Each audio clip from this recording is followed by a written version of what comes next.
I spent $800 on the perfect Christmas party for my family. Every decoration, every dish, every sparkling light, I paid for all of it. I did it so my 8-year-old daughter could finally feel like she belonged. Then my mother walked over to the dessert table, looked down at my little girl reaching for a cookie, and said in a voice loud enough for everyone to hear, "You can't eat any of this food. It's only for my real grandchildren." She handed plates piled with cake to my sister's kids, right in front of my daughter, right in front of me. The room kept laughing and chatting like nothing happened, like my child's heart didn't just shatter, like this was normal. But something inside me snapped. I didn't scream. I didn't cry. I stood up in the middle of that crowded room and said one sentence that made everything go dead silent. What came next? They never saw it coming. Because what my family didn't know, what they were about to discover in the most devastating way, was that I wasn't the failure they'd spent my entire life telling me I was. I had secrets. I had power. And I was done being silent. What happened in the next 48 hours destroyed my mother and sister's lives completely. The video went viral. A hidden inheritance was exposed. Even my sister's husband turned against her. But that was just the beginning. Stay until the end, because what I did to get the ultimate revenge, you won't believe it until you hear it. And trust me, they deserved every single second. This is my story. My name is Amber Lane. I'm 42 years old, and I own 2 businesses, a tech consulting firm and a property management company. But to my family, I've always been invisible, the daughter who never measured up, the sister who existed only to serve. Let me take you back to that Christmas party, the one that cost me $800 and changed everything. I'd been planning it for weeks. Not because I wanted to, but because my sister Emily called me in late November with that familiar tone in her voice, the one that sounded like a suggestion, but was really a command. "You should host Christmas this year, Amber. You can afford it, right? You work a little." The dismissiveness in those words, the assumption that whatever I did for a living was barely worth mentioning, should have been my first warning. But I said yes anyway, because I'd spent 40 years saying yes to people who never once said thank you. I rented the banquet room at Riverside Manor, one of the nicest venues in our small Connecticut town. I hired caterers who created a spread that belonged in a magazine: honey-glazed ham, herb-roasted turkey. 3 types of potatoes, fresh-baked rolls, and a dessert table that looked like something from a bakery window. I ordered custom floral arrangements for every table. I hired someone to string thousands of tiny white lights across the ceiling so the whole room sparkled like we were dining under stars. Every detail was perfect because I wanted my 8-year-old daughter Lily to have what I never had. Beautiful family memories, the feeling of belonging somewhere to someone. The irony wasn't lost on me. I was creating magic for a family that had never once made me feel magical. When Lily and I arrived that evening, I held her small hand a little too tightly. She was wearing the red velvet dress I'd bought her specially for tonight, her dark hair pulled back with a sparkly clip. She looked up at me with those hopeful brown eyes and said, "Do you think Grandma will like my dress?" My heart broke a little because I knew the answer, but I smiled and said, "You look beautiful, sweetheart." The moment we walked through those doors into that glittering room I'd created, I felt that familiar weight settling onto my shoulders. My mother stood near the entrance in her best dress, greeting arriving relatives with warm hugs and that bright smile she reserved for everyone except me. When she saw us, the smile flickered for just a second before settling into something polite and distant. She gave me a brief nod, the kind you'd give the catering staff, and turned her attention immediately to the couple behind us. "Oh, Margaret, Tom, so wonderful to see you. Doesn't everything look lovely?" She swept her arm around the room as if she'd arranged it all herself. Emily arrived moments later with her husband Marcus and their 2 children, ages 6 and 9. My mother's face transformed into pure joy. "There are my babies." she cried, dropping to her knees to embrace Emily's kids, covering them with kisses, telling them how much she'd missed them, how big they'd gotten, how absolutely perfect they were. Emily soaked it in, shooting me a small, satisfied smile over our mother's head. That smile said what it had always said: "I'm the favorite, and you never will be." I'd seen this performance my entire life. I'd grown up watching my mother celebrate Emily's mediocrity while dismissing my achievements. I'd cooked dinners for our family starting at age 13, while Emily was praised for remembering to make her bed. I'd earned scholarships that went unmentioned while Emily's participation trophies got displayed on the mantel. I told myself I was over it, that I'd made my peace with being the invisible daughter. I told myself I was only here for Lily. But watching my mother ignore Lily, sweet, innocent Lily, who'd done nothing wrong except be my daughter, the old wounds felt fresh again. The party progressed exactly as I'd feared. Relatives complimented the food, the decorations, the ambiance. Several people asked who'd organized everything, and my mother smoothly took credit with vague phrases like, "Well, we all pitched in," and "family effort, you know." I watched Emily let our mother lie, watched her accept compliments for a party she hadn't lifted a finger to create. I stayed quiet. I'd always stayed quiet. Lily tried so hard to be noticed. She approached her grandmother 3 times, each time being gently but firmly redirected as my mother engaged with other relatives. She showed Emily her new shoes. Emily glanced down, said "nice," and turned back to her conversation. I watched my daughter's shoulders slump a little more with each rejection, watched her start to retreat into herself the way I'd learned to do at her age. Then came the moment that destroyed the last thread of tolerance I'd been clinging to. Lily drifted over to the dessert table, drawn by the beautiful display of Christmas cookies, chocolate cake, pumpkin pie, and fancy pastries I'd special ordered from the bakery across town. Her small hand reached toward a sugar cookie decorated like a snowman. She was just a child reaching for a cookie at a party in a room full of food. My mother appeared out of nowhere, moving faster than I'd seen her move in years. She bent down to Lily's eye level, and in a voice that cut through the nearby conversations like a knife, she said, "You're not allowed to eat anything here.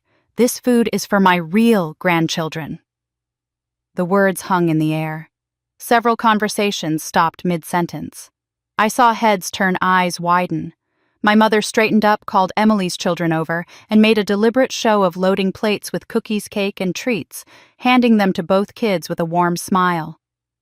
"Here you go, my darlings. Eat as much as you want."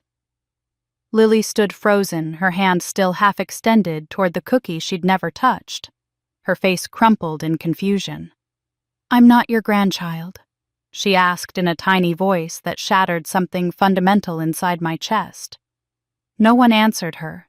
No one came to her defense. A few relatives exchanged uncomfortable glances. Someone coughed. Someone else laughed nervously and changed the subject.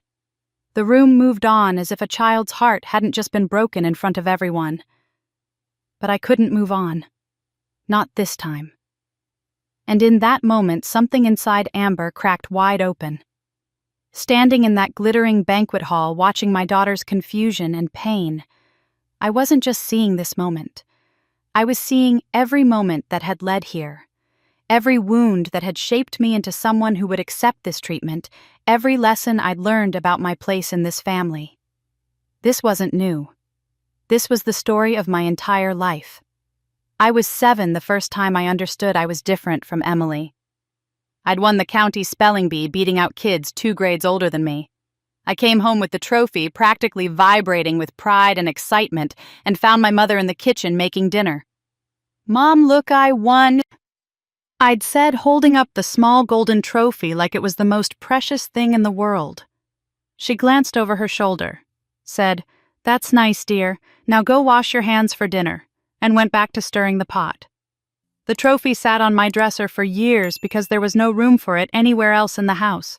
When Emily brought home a participation ribbon from a swim class she'd attended twice before quitting, my parents took us all out for ice cream to celebrate her athletic achievement. That became the pattern. When I made the honor roll every single semester, it was expected, unremarkable, barely worth mentioning. When Emily scraped together a B+ in math, the only B in a report card full of C's, my parents took her to her favorite restaurant and told everyone at church how proud they were of her improvement. I learned not to show my report cards at all. I'd forge my mother's signature and turn them back in, keeping my straight A's to myself, because sharing them only made me feel worse. The forgotten birthdays hurt the most. I turned 11 on a Tuesday in March. I woke up expecting maybe a card, maybe pancakes, maybe just someone saying the words "Happy Birthday." Instead, my mother announced that Emily had made the JV cheerleading squad as an 8th grader, which was apparently a big deal, and we were taking her shopping for new shoes and going to lunch to celebrate. My birthday wasn't mentioned once. I spent that afternoon sitting in a food court watching my family celebrate my sister while I ate French fries and tried not to cry. When I brought it up that night, gently, carefully trying not to sound ungrateful, my mother looked genuinely confused for a moment before saying, "Oh, honey, we'll do something for you this weekend." We never did. I learned to be invisible. It was easier that way. By the time I was 13, I'd taken over most of the household management without anyone actually asking me to do it. I started cooking dinner after school because if I didn't, we'd eat at 9 o'clock at night or not at all. My mother worked part-time at a doctor's office and always came home tired, and my father was a regional sales manager who traveled constantly. Emily was busy with her social life friends, boys' drama. So I'd come home, do my homework quickly, and start dinner. Spaghetti, chicken tacos, whatever I could figure out from the ingredients we had. No one ever thanked me. The food would just appear on the table and everyone would eat it like it had materialized by magic. I did the laundry too. I cleaned the bathrooms. I helped Emily with her homework even though she was older than me, patiently explaining concepts she should have learned years ago while she complained about how boring it was. I became the family infrastructure, the invisible support system that kept everything running while receiving none of the credit. The worst part was that even my labor wasn't enough to earn respect. When things went well, it was expected. When things went wrong, it was my fault. I was 16 when I stayed up 3 nights straight working on my college application essay. It was for a prestigious scholarship competition, and I'd poured everything into it, my best writing, my hopes, my dreams of getting out.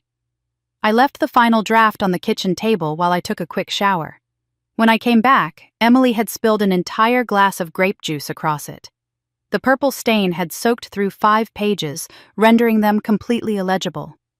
She looked at me with this strange mixture of guilt and satisfaction and said, "Oops, you shouldn't have left it there."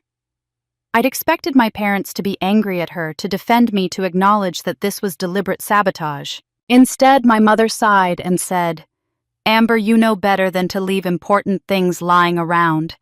Emily didn't mean to do it. Don't make such a big deal out of everything." I had to retype the entire essay from memory that night, bleary-eyed and heartbroken, knowing that my family would always choose to protect Emily and blame me. That was the same year I won first place at the regional science fair for a project on water filtration systems. It was a big competition with schools from 4 counties. The awards ceremony was on a Saturday afternoon, and I'd reminded my parents about it 3 times. I stood on that stage accepting my award, scanning the audience for my family. They weren't there. I found out later they'd taken Emily to look at prom dresses instead. My mother said she'd lost track of time. The trophy stayed in my school locker because bringing it home felt pointless. By 18, I understood with brutal clarity what I was to my family. I wasn't a daughter or a sister in the way those words are supposed to mean something. I was a resource to be used as scapegoat when things went wrong, and a shadow that made Emily look brighter by comparison. I was the child who existed so that my parents could point to her and say, "At least we have Emily." The day I graduated high school with honors, with scholarships, with actual hope for the first place, I also made the decision to leave. Not dramatically, not with speeches or confrontations. I just quietly moved 3 hours away for college and stopped coming home except for major holidays. I built a life they knew nothing about because I'd finally realized they'd never actually wanted to know. They never asked what I was studying, never visited my dorm, never showed the slightest curiosity about the person I was becoming. And honestly, it was a relief. Distance made their rejection easier to bear. I thought leaving would free me. I thought creating my own success, my own family, my own life would heal those wounds. But then Emily called about the Christmas party and I said yes. I said yes because I was still that little girl hoping that maybe, just maybe, this time would be different. It never was. Yet despite everything, they still had the nerve to demand more. What my family didn't know, what they never bothered to ask about, was that I'd built something extraordinary from absolutely nothing. When I left for college at 18, I had $347 to my name, a partial scholarship, and a bone-deep determination never to depend on anyone again. That first year, I worked 3 jobs simultaneously just to survive. I waitressed breakfast shifts at a diner near campus from 5 to 9 in the morning, my feet aching in cheap shoes while I smiled at customers and poured endless coffee. Then I'd rush to class often, still smelling like bacon grease, and try to focus on lectures while my exhausted brain struggled to process information. Afternoons I spent doing data entry for a medical billing company, the kind of mind-numbing work where you type patient information into databases for $8 an hour. And at night, after most students were heading to parties or settling in to study, I taught myself coding. I'd stumbled into programming almost by accident. My dorm roommate freshman year was a computer science major who'd left her laptop open with code on the screen. I'd looked at it, really looked at it, and something clicked. It was like reading a new language that somehow made perfect sense. I started with free online tutorials, staying up until 2 or 3 in the morning, learning Python, then JavaScript, then SQL. I survived on 4 hours of sleep a night and more ramen noodles than any human should consume. My tiny studio apartment, the one I moved into sophomore year when dorm life became too expensive, had a mattress on the floor, a desk from Goodwill, and nothing else. I didn't own a television. I couldn't afford to go out with classmates. Every single dollar I earned went into 3 buckets: tuition rent and my escape fund. By my junior year, I was good enough at coding to start taking freelance work. Small projects at first, building basic websites for local businesses, fixing database errors, creating simple applications. I charged less than I should have because I was desperate to build a portfolio. But I delivered quality work on time every time, and word spread. One client recommended me to another, then another. By the time I graduated, I had a steady stream of freelance income and a reputation for being reliable, skilled, and affordable. That's when I took the biggest risk of my life. Instead of looking for a safe corporate job like everyone expected, I registered Lane Tech Solutions as an LLC. It was just me working from that same studio apartment, taking on any project I could find. I specialized in helping small and medium-sized businesses streamline their operations through custom software solutions and tech consulting. I understood something that bigger firms didn't. Small business owners didn't need fancy presentations and corporate jargon. They needed someone who could solve their actual problems without talking down to them. The work was brutal. I regularly pulled 16-hour days. I learned accounting, marketing, client management, and contract law, all while actually doing the technical work I was hired for. There were months I wasn't sure I'd make rent. There were nights I cried from exhaustion and fear that I'd made a terrible mistake. But I never told my family any of it. When my mother called occasionally, usually because she needed something, and asked vaguely how I was doing, I'd say fine, keeping busy, and change the subject. I let them believe I was barely scraping by because the truth was, I didn't want them anywhere near my dreams. I was terrified they'd mock my ambitions, or worse, that they'd somehow poison this one thing that was entirely mine. Then the business started to actually work. A mid-size manufacturing company hired me to overhaul their inventory management system. I did such a good job that they recommended me to 3 other companies. Within a year, I had more work than I could handle alone, so I hired my first employee. Then another. By year 3, Lane Tech Solutions had 12 employees and an office. By year 5, we'd made Connecticut's Emerging Businesses to Watch list. A local business magazine did a feature on me. I was invited to speak at a Women in Technology conference. My company was thriving. I bought a house. Not a mansion, but a real home with 3 bedrooms, a yard, and a mortgage I could afford. I bought a reliable car that didn't break down every 3 months. I opened investment accounts and college funds. For the first time in my life, I had security. Real, tangible, no one can take this from me security. I had money in the bank, retirement accounts, assets. I'd built the future my family never thought I deserved. And I told them exactly none of it. When I got pregnant with Lily at 33, her father was someone I dated briefly who made it clear he wanted no part of parenthood. My mother's response was predictably dismissive. "Well, I hope you can manage financially. Single motherhood is hard, you know." I let her believe I was struggling. When I showed up to rare family gatherings in my practical Honda instead of something flashy, when I dressed Lily in nice but understated clothes from Target instead of designer brands, when I lived modestly and quietly, they assumed I was barely getting by. And I let them assume it. It wasn't shame that kept me silent. It was strategy. I'd learned from 18 years in that house that my family didn't celebrate success, they exploited it. If they'd known I had money, they would have immediately started treating me like a personal ATM machine. Emily would have called with emergencies that required my financial intervention. My mother would have expected me to pay for things to help out, to give back to family. And even while taking my money, they would have found ways to diminish my achievements. They'd have said I was lucky, or that I must have had help from someone, or that tech money wasn't real money anyway. They'd never have seen me as successful, just as useful. More importantly, I was protecting Lily. Even before she was born, I knew I'd never let my family do to her what they'd done to me. If they knew about our financial stability, they'd use Lily as leverage. They'd guilt me through her saying things like, "Don't you want your daughter to know her grandmother?" or "Family is important for children." They'd weaponize my love for my child to maintain access to my resources. So I built a wall. I created a life they knew nothing about, a fortress of financial security they couldn't breach because they didn't even know it existed. I attended the obligatory family events maybe twice a year. I kept conversations superficial. I dodged questions about work with vague answers. I let them maintain their narrative that I was the struggling single mother, the daughter who never quite measured up, the sister who couldn't compete with Emily's supposed perfection. Their ignorance was my protection. But the more she succeeded, the greedier they became. Despite my careful boundaries and strategic silence, they still found ways to reach into my life and take. Emily called me 3 weeks before Christmas. I almost didn't answer. We rarely spoke outside of obligatory family events.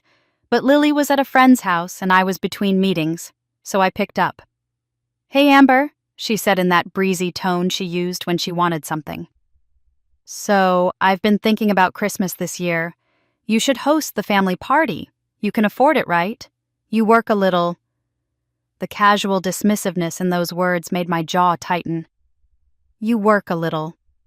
As if my 2 successful businesses, my 12 employees, and my years of brutal effort amounted to nothing more than a side hustle. But of course she didn't know the truth because I'd never told her. To Emily, I was still the struggling single mother barely keeping her head above water. "Emily, I don't think—" I started, but she rolled right over me. "Come on, someone needs to step up. Mom's getting older, she can't handle organizing everything anymore. And I've got the kids, and Marcus's job situation has been tight this year. You're the older sister. It's kind of your responsibility, don't you think?" The way she said responsibility carried decades of conditioning. In our family, my responsibility had always been to sacrifice, to serve, to make things easier for everyone else. Besides, she continued, her voice taking on a practiced lightness, it would be good for Lily to feel more connected to the family. Kids need that sense of belonging. That last line was the knife she knew how to twist. She was using my daughter as leverage, implying that if I didn't comply, I'd be the one keeping Lily from family connection. Never mind that the family had never once made Lily feel truly welcome. Never mind that my mother barely acknowledged her granddaughter's existence. Emily was framing this as if I'd be doing Lily a favor by funding a party where she'd inevitably be treated as lesser than. "I haven't even agreed yet," I said carefully. "Oh, I already told Aunt Margaret and Uncle Bill that you were handling it this year. They were so relieved. Everyone's really looking forward to it." Just like that, she'd trapped me. If I backed out now, I'd be the one disappointing everyone, the one breaking a promise I'd never actually made. It was Manipulation 101, and she executed it flawlessly because she'd learned from a master, our mother. I opened my mouth to argue, to push back, to say no for once in my life. But then I heard Lily's voice in my head from the week before. "Mom, why don't we ever see Grandma? Do I have a family besides us?" The longing in her 8-year-old voice had broken something in me. I'd been so focused on protecting her from the toxicity I'd experienced that maybe I'd also isolated her from the belonging children naturally crave, even when that belonging comes from imperfect people. "How much are we talking about?" I asked quietly, already knowing I'd lost this battle. "Oh, I don't know exactly. Maybe a couple thousand." "You figure it out. Just make it nice, you know. We haven't had a really good family Christmas in years." Before I could respond, she'd moved on to chatting about her kids' school activities, as if the matter was completely settled. When she finally hung up after 20 minutes of one-sided conversation, I sat there staring at my phone, feeling that old familiar weight settling back onto my shoulders. The next call came from my mother 2 days later. "Emily told me you're hosting Christmas," she said, not as a question, but as a statement of fact. "That's wonderful, dear. It's about time you contributed more to family events. You know Emily does so much for all of us, and she's got her hands full with those children, and I'm not getting any younger. It's really thoughtful of you to step up like this." I noticed she'd neatly reframed my sister's demand as my generous idea. "Mom, it's going to be expensive to do it properly." "Well, if you want us all to be happy together, you need to contribute. Family requires investment, Amber. Emily has children to support, a household to manage. She can't afford to do everything. Surely you can manage this one thing." The guilt-laden phrasing was classic. If I objected, I'd be the selfish one, the daughter who wouldn't make sacrifices for family harmony. The fact that I had a child to support too, that I was a single mother, while Emily had a husband with a steady income, somehow never entered the equation. "I just want to make sure we're all on the same page about expectations." I tried one more time. "Expectations." My mother's voice cooled. "It's a family party, Amber. I expect we'll all have a nice time together, unless you're planning to cause problems." There it was, the implied threat that any resistance on my part would be classified as me causing problems. Me being difficult, me being the troublemaker who couldn't just go along to get along. I thought about explaining that $3,800 was what it would actually cost to rent a proper venue, hire caterers, and create the kind of elegant event they were clearly expecting. But I knew what would happen. They'd either tell me I was exaggerating, or they'd say, "Well, do what you can afford," while still expecting the same lavish result, or they'd criticize whatever I produced as not being good enough. There was no winning scenario here.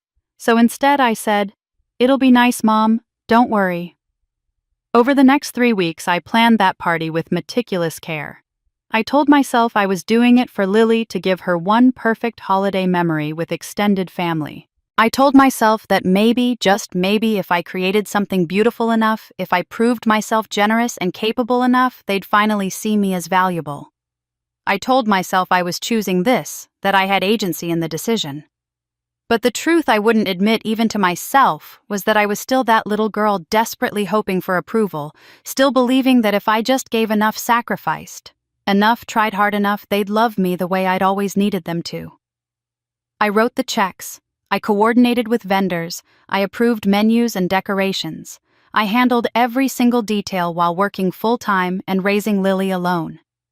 When Emily called to ask about the party plans, she offered no help, just casual approval of my ideas, as if she were a client reviewing my work. My mother never once asked if I needed assistance or if the cost was manageable for me. They simply accepted my labor and my money as their due, as my function within the family structure. When the final invoice came to $3,847, I paid it without comment. Neither Emily nor my mother asked what it cost or offered to contribute a single dollar. The transaction was complete. I'd bought my way into another chance at being part of a family that had never once valued me for who I was. But the true betrayal didn't come until the night of the party. The party had been running smoothly for nearly an hour. Relatives mingled, complimented the decorations, filled their plates with food I'd paid for, while my mother accepted their praise with gracious nods. I'd been standing near the wall watching Lily try once again to engage with her cousins Emily's children. They tolerated her presence but didn't include her, not really. Their body language made it clear she was peripheral, an obligation, rather than a playmate. Then Lily drifted toward the dessert table. I watched her approach it the way children do when they're drawn to something beautiful with wonder and anticipation. The table was legitimately stunning. I'd ordered custom Christmas cookies decorated with intricate icing chocolate layer cake with ganache, delicate cream puffs, pumpkin pie with real whipped cream, and gourmet brownies from the bakery that charged $5 each. Every dessert was arranged on silver platters with holiday garnishes. It looked like something from a magazine spread. Lily reached out her small hand toward a sugar cookie shaped like a snowman, her eyes bright with that innocent excitement that comes from being 8 years old at a party surrounded by treats. Her fingertips were inches from the cookie when my mother appeared. I saw it happen in real time, but somehow couldn't process it fast enough to stop it. My mother moved across the room faster than I'd seen her move in years, closing the distance to the dessert table with purpose. She bent down to Lily's eye level, really bent down, making deliberate eye contact, and in a voice that carried across the nearby conversations loud enough that at least a dozen people could hear clearly, she said, "You cannot eat anything at this party. The food is only for my real grandchildren." The emphasis she put on the word real was like a slap. It wasn't said kindly or gently. It was said with intention, with emphasis, with cruelty, that was meant to establish a hierarchy. My mother wanted Lily to understand exactly where she stood in the family order. She wanted everyone to hear it. Time seemed to slow down. I watched conversations falter mid-sentence.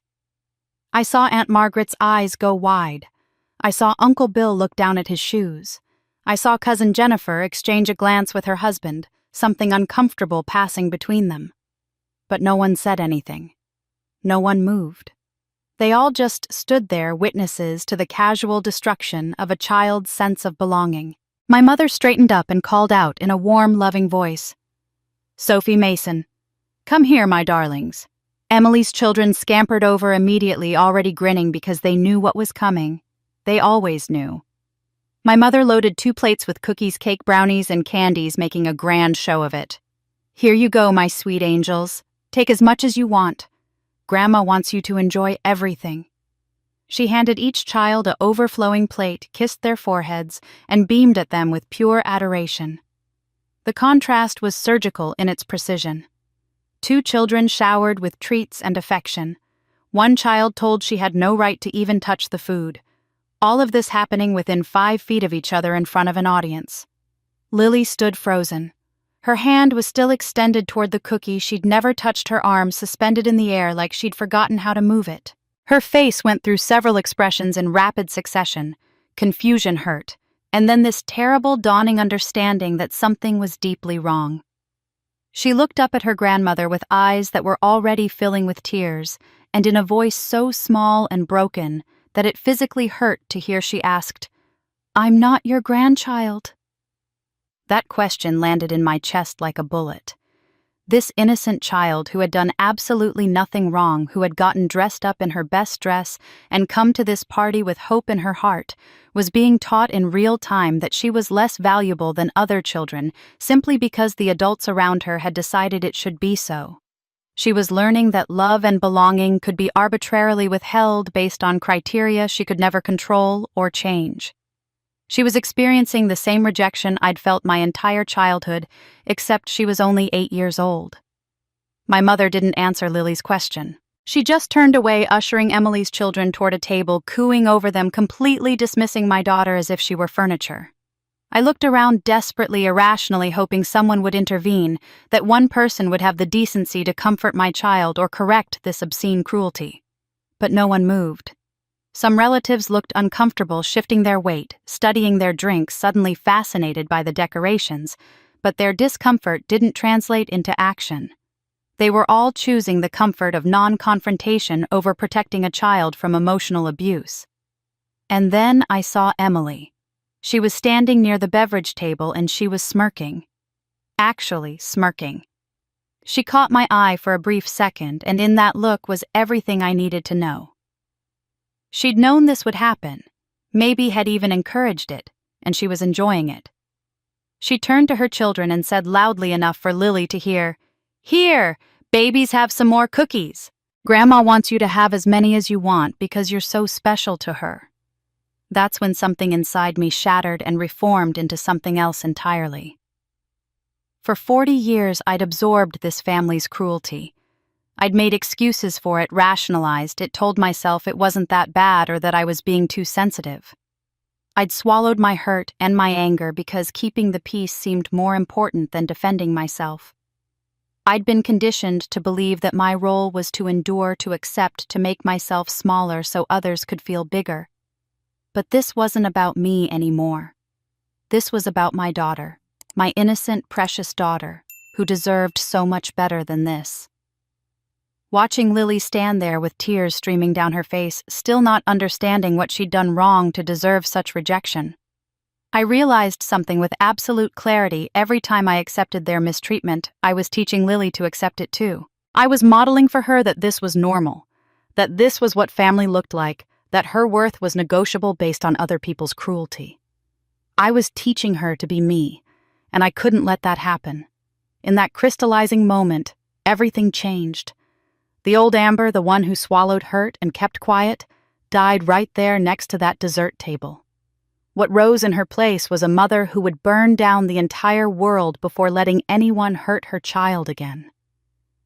And then Amber stood up. Calm, cold, and ready. I stood up from where I'd been sitting along the wall. I didn't rush. I didn't stumble. I simply rose to my feet with the kind of deliberate calm that comes when you've finally, irrevocably made a decision.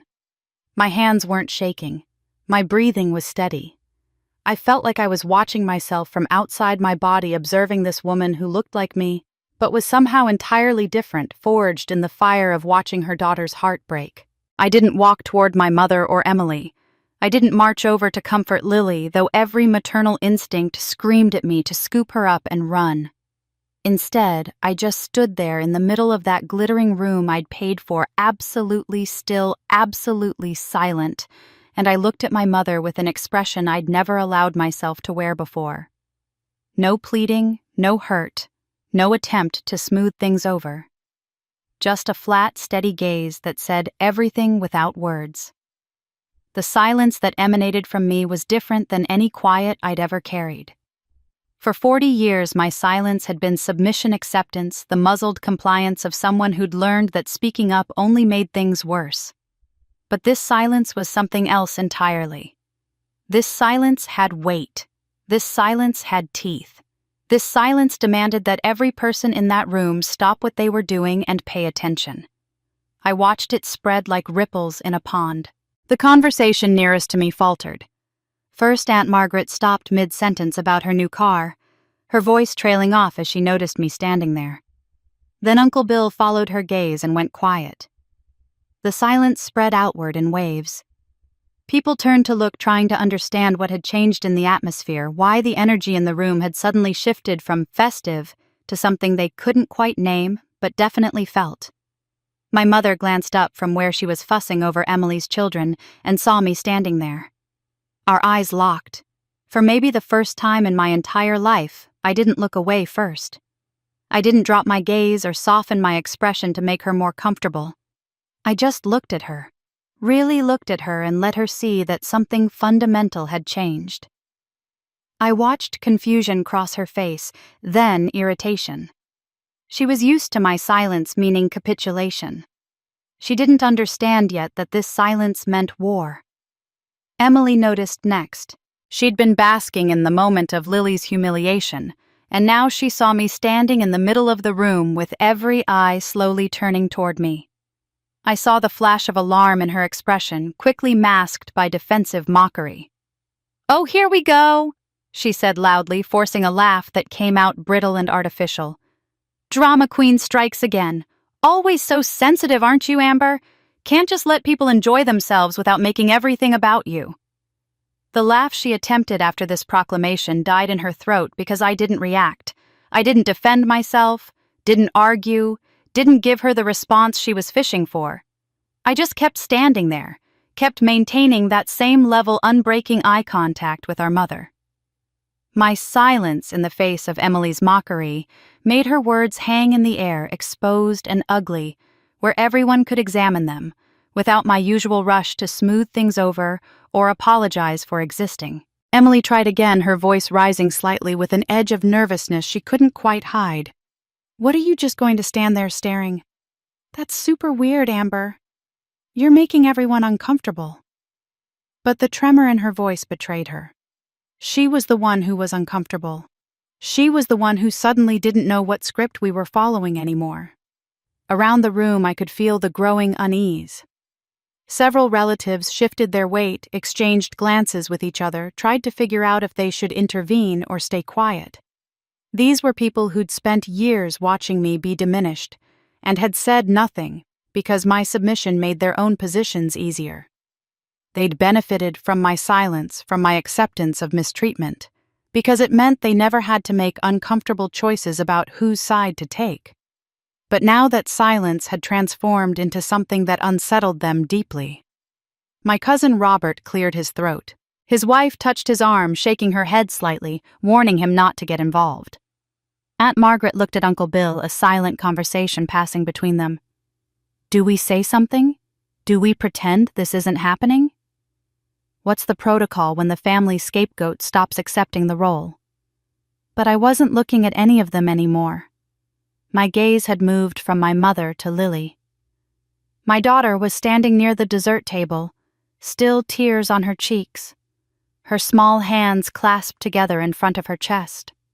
She was looking at me with an expression so complex it broke my heart all over again.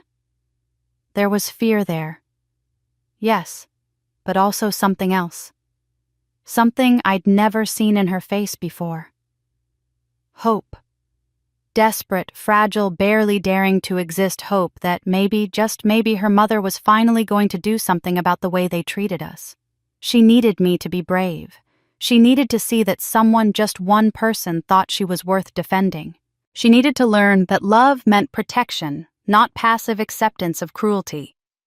And in that moment, looking at my 8-year-old daughter's tear-stained face, I understood with perfect clarity that every choice I made right now would teach her what she should accept in her own life.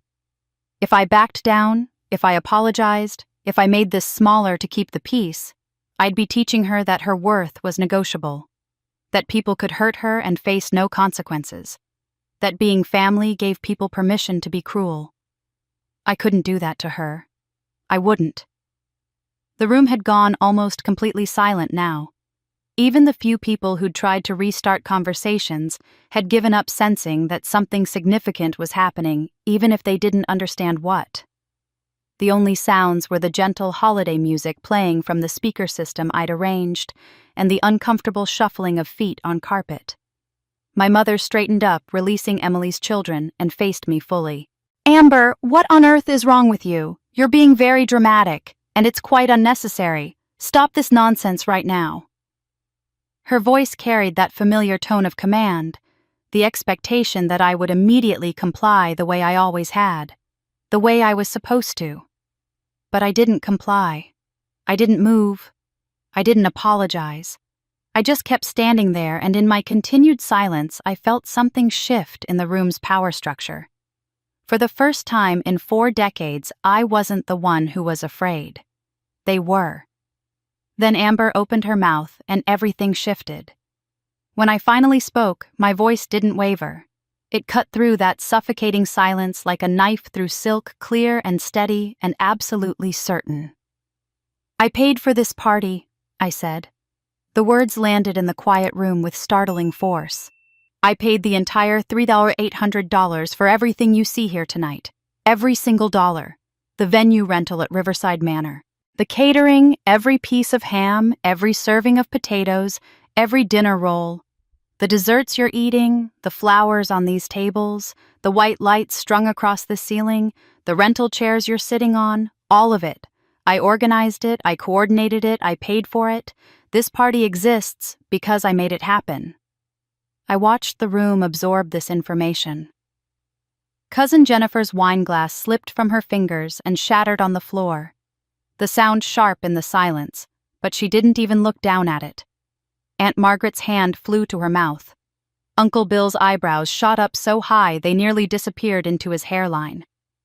I heard several small gasps, saw multiple expressions of genuine shock ripple across faces that had spent the last hour enjoying hospitality they'd assumed came from someone else. The number mattered. $3,800 wasn't vague or dismissible. It was concrete, substantial, impossible to wave away as, oh, just a little contribution. People started doing the mental math I could see playing across their faces. They looked at the elegant venue, the professionally catered food, the elaborate decorations, and recalculated everything they'd assumed about my financial situation. The image they'd held of me struggling single mother barely scraping by was shattering in real time. My mother's face flushed a deep mottled red that spread from her neck to her cheeks. "Nobody asked you to pay for anything," she sputtered, her voice rising with defensive anger. "You volunteered. Don't stand there and act like you were forced into this." I turned to look at her directly, and my voice remained perfectly level. "Emily called me 3 weeks ago. Her exact words were, 'You should pay for the whole family Christmas party this year. You can afford it, right? You work a little.' She told me it was my responsibility as the older sister. She told me someone needed to step up because you were getting too old to handle it and she couldn't afford it." I saw Emily's face go pale. "Then you called Mom 2 days later. You said, and I quote, 'If you want us all to be happy together, you need to contribute. Emily has children to support. She can't afford it.' You told me that family requires investment." Around the room I watched recognition dawn on several faces. Aunt Margaret was nodding slightly. She'd apparently heard some version of these conversations. Cousin Robert's wife leaned over and whispered something to him. I could see people reassessing, reconstructing events with this new information. Emily told Aunt Margaret, Uncle Bill, and at least 3 other people that I was handling Christmas this year before I'd even agreed, I continued. She locked me in by spreading the word, so if I backed out, I'd be the one disappointing everyone. The one breaking her promise. I looked at my sister. "Isn't that right, Emily?" Emily's mouth opened and closed, but no sound came out. Her earlier bravado had completely evaporated. She looked to our mother for support, but Mom was too busy trying to salvage her own position. "This is ridiculous," my mother snapped. "We're family. Family helps each other. You're trying to make us look bad over simple family dynamics." "Simple family dynamics," I repeated, and now there was steel in my voice. "Is that what you call telling my daughter she can't eat food I paid for?" I turned and pointed to Lily, who was still standing frozen near the dessert table, tears drying on her cheeks. "That little girl, my daughter, your granddaughter, was just told in front of a room full of people that she's not allowed to eat anything at this party because the food is only for your real grandchildren." Those were your exact words, Mom. Real grandchildren. The silence that followed was different from before. This wasn't the anticipatory quiet of waiting for something to happen. This was the crushing silence of collective shame. I watched my mother's face cycle through expressions, anger, defensiveness, a flicker of something that might have been guilt before settling on injured indignation. "I didn't mean," she started. "You meant exactly what you said." I cut her off. "You looked my 8-year-old daughter in the eyes and told her she's not real enough, not worthy enough, not good enough to be considered your actual grandchild. Then you handed plates of treats to Emily's children right in front of her to make absolutely sure she understood her place in this family hierarchy." I swept my gaze across the room, making eye contact with every person who'd witnessed Lily's humiliation and said nothing. These people who contributed nothing, not a single penny to this celebration, just excluded and humiliated a child at a party funded entirely by that child's mother. I paid $800 to create a beautiful Christmas memory for my daughter. And what did she get? She got to learn that her grandmother doesn't consider her a real grandchild, that her family finds her unworthy, that love and belonging can be arbitrarily withheld based on cruelty disguised as tradition. Someone in the back of the room, I think it was Robert's wife, made a small sound of distress. Aunt Margaret was openly crying now, though whether from embarrassment or actual empathy, I couldn't tell. Uncle Bill looked like he wanted to sink through the floor. Even some of the people who'd laughed nervously when my mother first rejected Lily now looked horrified, perhaps seeing the incident differently when all the context was laid bare. The juxtaposition was stark and undeniable. I'd given everything, asked for nothing, and in return, they'd deliberately hurt my child. There was no way to spin it, no way to make it acceptable. The moral equation was too clear, too brutal, too obviously wrong. My mother opened her mouth again, but no words came out. Emily was staring at the floor. Neither of them could defend the indefensible, couldn't argue against facts that multiple people had witnessed. For the first time in my entire life, I'd forced them to face the truth about who they really were. Not the warm, loving family they pretended to be. Not the victims of my supposed sensitivity. Just people who'd built their sense of worth by crushing mine, and who'd been foolish enough to think they could do it to my daughter without consequences. But that was merely the opening move. Emily recovered first from the stunned silence, but her recovery was panicked and graceless. "Oh, please," she said, her voice pitched too high, too defensive. "You're really going to stand there showing off your money like that, making a big scene about how much you spent? How pathetic is that, Amber? We didn't need your charity anyway. Nobody forced you to throw this party." She tried to laugh, but it came out sharp and brittle, dying in her throat when she realized no one was joining her. "You always have to make yourself the martyr, don't you? Always have to be the victim." I watched her try to maintain that aggressive stance, but she couldn't hold eye contact with anyone in the room. Her gaze darted from face to face, looking for support, for someone to back her up, but people were looking away. Aunt Margaret had taken a step back from Emily, putting physical distance between them. Cousin Robert was shaking his head slightly, his expression troubled. Emily's own husband, Marcus, looked confused and uncomfortable, like he was seeing his wife through new eyes and didn't quite recognize what he was seeing. The whispers started then spreading through the room in urgent, hushed tones. I could hear fragments of conversations. Did Emily really call Amber and demand she pay for everything? I thought they all contributed. Did you hear what she said to that little girl? That's Amber's daughter, right? The one who's only 8. Why didn't Emily just tell us Amber was funding this? That's so manipulative, letting everyone think so. Emily heard them too.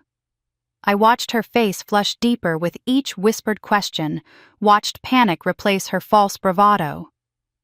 "You're all being ridiculous," she said loudly, trying to regain control. "This is a family matter. Amber's just being overly sensitive like she always is. She's trying to turn you all against us over nothing." But the words rang hollow. Everyone had witnessed what happened to Lily. They'd heard my mother's deliberate cruelty, seen Emily smile while her niece was humiliated. Nothing didn't match what they'd observed with their own eyes. My mother stepped forward, then deploying the tactics that had worked on me for 40 years. Her face arranged itself into an expression of wounded dignity. "Amber, you're embarrassing yourself and this entire family," she said, her voice taking on that martyred tone I knew so well. "You always do this. You always make everything about you. You take one small misunderstanding and blow it completely out of proportion. You always cause problems at family events because you can't just let things go." I watched her performance with a strange detachment, seeing clearly for the first time how practiced this was. The subtle repositioning of herself as the reasonable one, the patient mother dealing with a difficult daughter. The way she framed my legitimate grievances as character flaws. the implication that I was the problem had always been the problem would always be the problem. "We've tolerated your attitude for years," she continued, warming to her theme, now encouraged by the sound of her own voice. "We've tried to include you, tried to make you feel welcome despite your constant negativity. And this is how you repay us, by making wild accusations in front of our entire family, by trying to make me look like some kind of villain because I made one comment that you've twisted into something it wasn't." But this time, something was different. This time, the audience had information they'd never had before. They'd seen her cruelty toward Lily firsthand. They knew I'd paid for everything. They'd watched her take credit for my generosity all evening. The context that usually allowed her to paint me as unreasonable was missing. And critically devastatingly, she still hadn't apologized to Lily. She hadn't taken back what she'd said. She hadn't tried to comfort the child she'd deliberately hurt. She was defending her right to have said it, justifying her cruelty, making excuses for behavior that any decent person would immediately recognize as wrong. That omission spoke louder than any of her words. I saw it register on Aunt Margaret's face first, that shift from uncertainty to horrified realization. She was a grandmother herself. She knew that if you accidentally hurt a child, you apologized. You made it right. You didn't spend 10 minutes talking about your own hurt feelings while that child's tears dried on her face. Uncle Bill was looking at my mother like he'd never quite seen her before. Even some of my mother's longtime friends looked disturbed. The whispers changed tone. "Has she always treated Amber like this?" someone asked quietly. "I remember at the reunion last year she barely acknowledged Amber was there." And that comment about Amber's degree being from a state school while Emily went to community college, remember that? God, when Amber's father died and she came to the funeral, her mother wouldn't even let her sit in the family row. I was watching a narrative collapse in real time. For decades, my family had constructed and maintained a specific story. Amber was the difficult one, the overly sensitive one, the one who couldn't fit in despite their generous efforts to include her. They'd told this story so often with such confidence that everyone had simply accepted it as truth. After all, why would they lie? Why would a mother speak badly of her daughter if it wasn't deserved? But now the foundation of that story was revealed as fiction. The evidence contradicted every claim they'd made. I wasn't struggling, I was successful. I wasn't ungrateful, I'd spent nearly $4,000 on their celebration.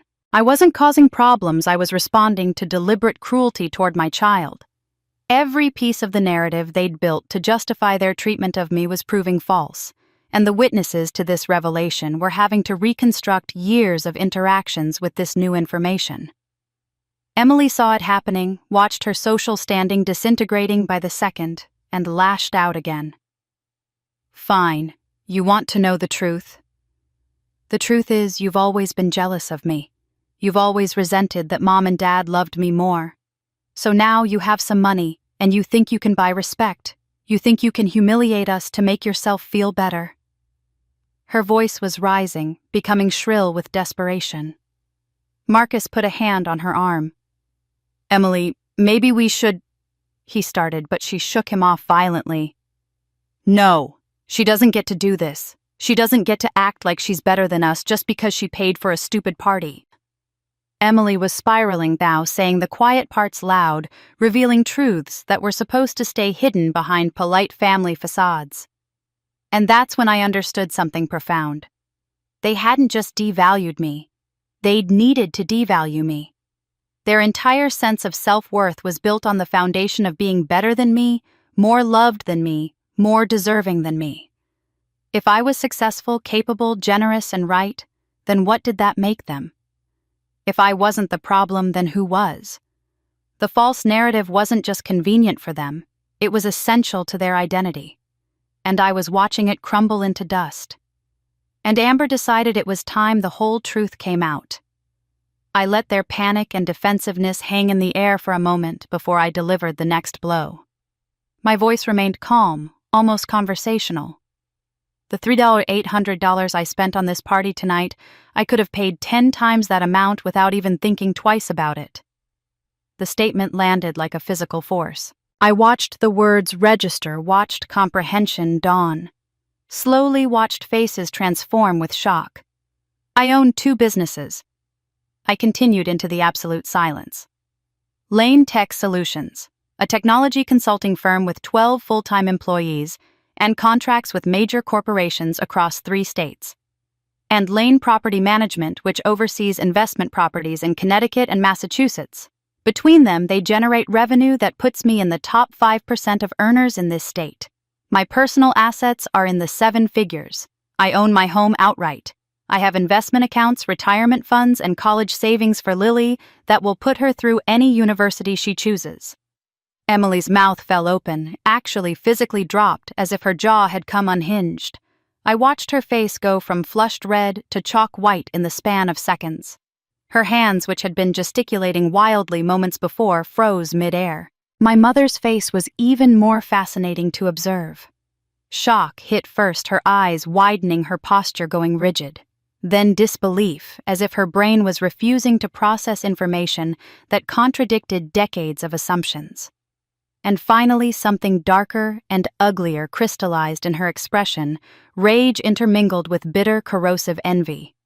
She'd built her entire sense of superiority on the foundation of having 1 successful daughter and 1 failure. I was supposed to be the failure. That was my role, my function in the family structure. The revelation that I'd not only succeeded, but vastly exceeded anything Emily had accomplished was destabilizing her entire worldview in real time. "That's impossible," Emily whispered, but there was no conviction in it. She was staring at me like I'd grown a second head. You work in tech support or something. You said you did computer stuff." "I said I owned a tech consulting company," I corrected gently. "You heard computer stuff because that's what you needed to hear to maintain your sense of superiority. I've been featured in Connecticut Business Magazine. I was a speaker at the Women in Technology Leadership Conference last year. My company made the state's Emerging Businesses to Watch list 5 years ago and has been growing steadily ever since. I'm on track to retire at 55 if I choose to." Around the room, I could see people recalculating everything. Cousin Robert actually pulled out his phone, and I knew he was searching for my company. Aunt Margaret had her hand over her mouth, eyes wide. Someone in the back was whispering urgently to their spouse. "You never told us," my mother said, and there was accusation in her tone, as if my privacy was a betrayal of her right to know everything about my life. "You never asked," I replied simply. "Not once in 14 years did you ask about my work beyond the most superficial pleasantries. You never asked what my company does, who my clients are, whether my business was growing. Emily, when's the last time you asked me anything about my life that wasn't either a request for me to do something for you, or a comparison to make yourself feel superior?" Emily opened her mouth closed. It opened it again. No answer came, because we both knew the truth. "You didn't want to know," I continued. "Knowing would have complicated the story you told yourselves about me. You needed me to be struggling, barely functional, someone you could pity while feeling generous about including me in family events. The truth is, you couldn't be bothered to see me as a full person worthy of genuine interest. I was more useful to you as a cautionary tale than as an actual sister." The willful blindness of it was almost more insulting than outright cruelty. At least cruelty acknowledged my existence enough to target it. But my family had simply decided who I was and never bothered to check whether their assumptions matched reality. For decades, they'd maintained this fiction about my life, while the truth was publicly available to anyone with enough curiosity to look. That's when the relatives started approaching. It was Aunt Margaret first moving toward me with a smile that hadn't existed 5 minutes earlier. "Amber dear, I had no idea you were doing so well. How wonderful. You know my son Jeremy is looking into tech careers. Perhaps you could give him some advice, maybe even an internship opportunity." The opportunism was so transparent, it was almost funny. This was the same woman who'd barely acknowledged my greeting when I arrived, who'd watched Lily be humiliated without saying a word. Now she wanted favors, wanted access to my success and connections. Uncle Bill was next suddenly animated and friendly. Always knew you had drive, Amber. Good to see it paying off. Say, I've got some money I'm looking to invest. Have you ever thought about expanding your property management business? I'd love to discuss partnership opportunities. They came like moths to a flame, relatives who'd ignored me for years suddenly eager to compliment my business acumen, to express admiration they'd never felt before, to position themselves for whatever benefits proximity to my wealth might offer. Every single one of them had watched what happened to Lily. Not one had defended her. But now they wanted meetings, advice, connections, opportunities. I watched my mother and Emily observe this shift in real time. They were seeing their social capital evaporate while mine materialized from nothing. These same relatives who'd always sided with them, who'd accepted their narrative about me without question, were now literally turning their backs on them to seek my favor. Emily looked physically ill. Her face had gone from white to slightly green. She was watching her little sister, the one she'd spent 40 years dismissing, mocking, treating as lesser being, courted by family members who'd previously followed Emily's lead. Everything she'd believed about our relative worth was revealed as fiction, and worse, revealed publicly, undeniably. My mother's jaw was clenched so tight I could see the muscles jumping in her cheeks. She'd lost control of the narrative, lost control of the family dynamics, lost her primary tool of manipulation. For decades, she'd wielded the threat of exclusion, the promise of approval, the granting or withholding of love as weapons to control me. But all of those tools only worked if I needed something from her. And now it was absolutely clear to everyone in the room that I didn't need her at all. I never had. The power structure that had sustained decades of abuse was inverting before their eyes. And then Amber revealed something that made their faces turn pale. I reached into my purse and pulled out a manila folder I'd brought with me tonight. I'd hoped I wouldn't need it, that maybe some small part of me was wrong about how far their exploitation had gone. But I'd learned long ago to document everything when it came to my family. Trust, but verify. Actually, don't trust at all. There's something else everyone should know, I said, opening the folder. Over the years, I've noticed some irregularities in my credit reports. Applications I didn't make, accounts opened without my knowledge, references listed that I never authorized.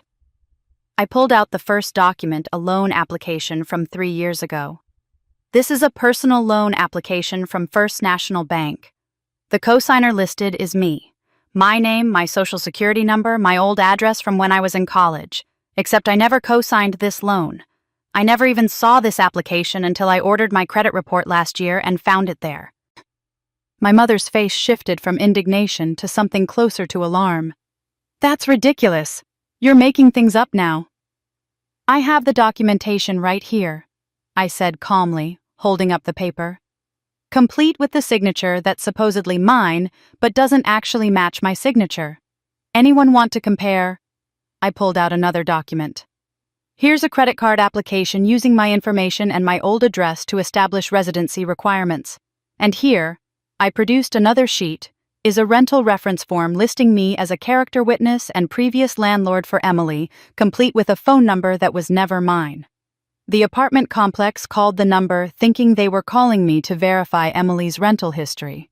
Someone answered, claiming to be me, and gave a glowing reference.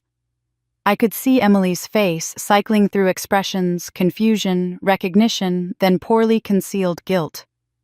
She knew exactly what I was talking about because she'd done it. And here, I continued, pulling out more papers, are 3 separate instances over the past 5 years where my name and information were used for various credit applications, benefit verifications, and financial documents that I never authorized, never saw, and never would have agreed to. The room was silent again, but this silence was different. This was the silence of people watching something deeply uncomfortable unfold, something that had crossed from family drama into actual legal territory. My mother made a dismissive gesture, waving her hand as if to brush away the papers I was holding. Oh, for heaven's sake, Amber. That's just family business. Everyone does that kind of thing. You help each other out with paperwork. It's not some big conspiracy. Her voice carried forced lightness, trying to make this sound normal, acceptable, just another misunderstanding I was blowing out of proportion. Emily jumped in, desperate to support the narrative. Right, exactly. It's not like we stole from you or anything. We just needed some references needed to establish some credit history. You're making a huge deal out of nothing, over some paperwork. God, you're so dramatic.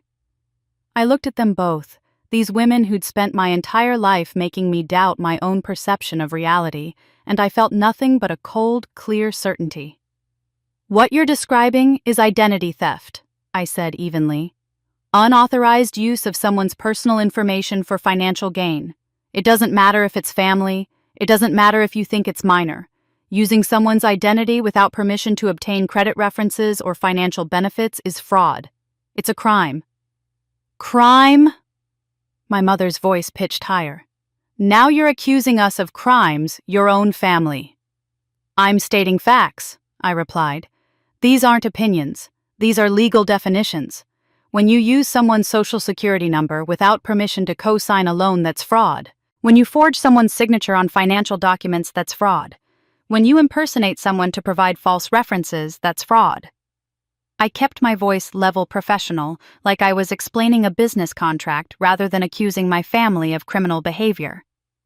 And here's what makes it more than just an ethical problem. If any of these accounts default, if any of these applications result in debt, I can be held legally liable. My credit can be damaged. I can be pursued by collection agencies for debts I never incurred. You didn't just violate my boundaries, you put my financial security at risk. Uncle Bill coughed uncomfortably.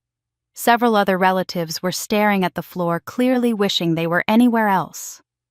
This had moved beyond uncomfortable family dynamics into territory that implicated real legal consequences, and no one wanted to be a witness to this.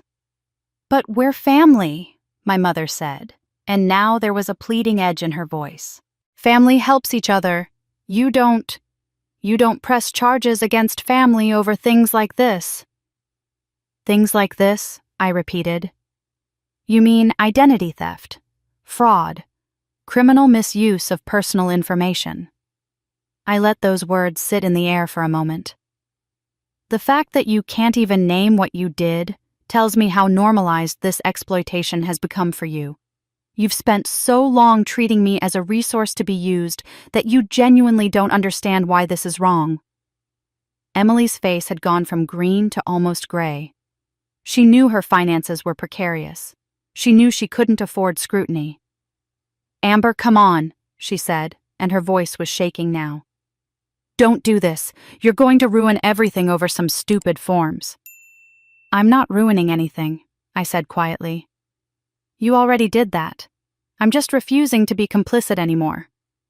I straightened the papers in my folder. As of Monday morning, I'm notifying all 3 credit bureaus to place fraud alerts on my accounts. I'm disputing every unauthorized use of my information. My attorney will be sending formal cease and desist letters to both of you, legally prohibiting any future use of my identity information or likeness for any purpose whatsoever. Your attorney? My mother's voice was barely a whisper now. Yes, my attorney. Who I can afford because of those businesses you never bothered to ask about. I closed the folder. If there are any debts incurred in my name, you'll need to pay them immediately and provide proof of payment. If you don't, I'll pursue legal action to clear my name and recoup any damages. This isn't a negotiation. This isn't me asking you to change. This is me telling you what's going to happen. My mother's face had gone completely white. She didn't have money to resolve these issues, I knew that. The loan she'd co-signed using my name had been for $15,000. Several of the credit cards Emily had opened had balances. These weren't small amounts that could be quickly paid off. Emily looked like she might actually be sick. She swayed slightly on her feet, and Marcus put a steadying hand on her elbow. Her precarious financial situation couldn't survive this kind of scrutiny. If I disputed those credit applications, if I forced her to prove she had authorization to use my information, her entire house of cards would collapse. For the first time in 4 decades, they were facing real consequences for their actions. Not social awkwardness, not hurt feelings, not family tension that could be smoothed over. Real legal financial consequences that could follow them for years. The fear in their eyes was palpable. They'd spent my entire life making me feel powerless, and now they were discovering what powerlessness actually felt like. But Amber's next move would hit them even harder. "There's one more thing," I said into their terrified silence. "Something I think everyone here should know about since we're being honest tonight." I paused, letting the weight of anticipation build. For the past 7 years, I've been providing significant financial support to this family. Quietly, anonymously. Support that neither Mom nor Emily seemed to realize was coming from me. Or perhaps they chose not to acknowledge it because that would mean admitting they needed help from the daughter they considered a failure. My mother's face shifted from white to an odd grayish color. Emily's eyes widened with something that looked like genuine panic. "Mom's supplemental health insurance premium." I began ticking items off on my fingers. $340 a month. I've been paying it for 6 years through a healthcare assistance program that made it look like she qualified for subsidies. Her diabetes medication copays another $100 to $150 a month paid directly to the pharmacy through an account she thought was connected to her insurance. Emily's car insurance, $180 monthly, paid through a discount program that was actually just me sending money to the insurance company. I watched comprehension dawn on Emily's face, watched her mentally calculate how long she'd been driving around, thinking she'd found some amazing deal, when really her despised sister had been footing the bill. "The child care subsidy," I continued.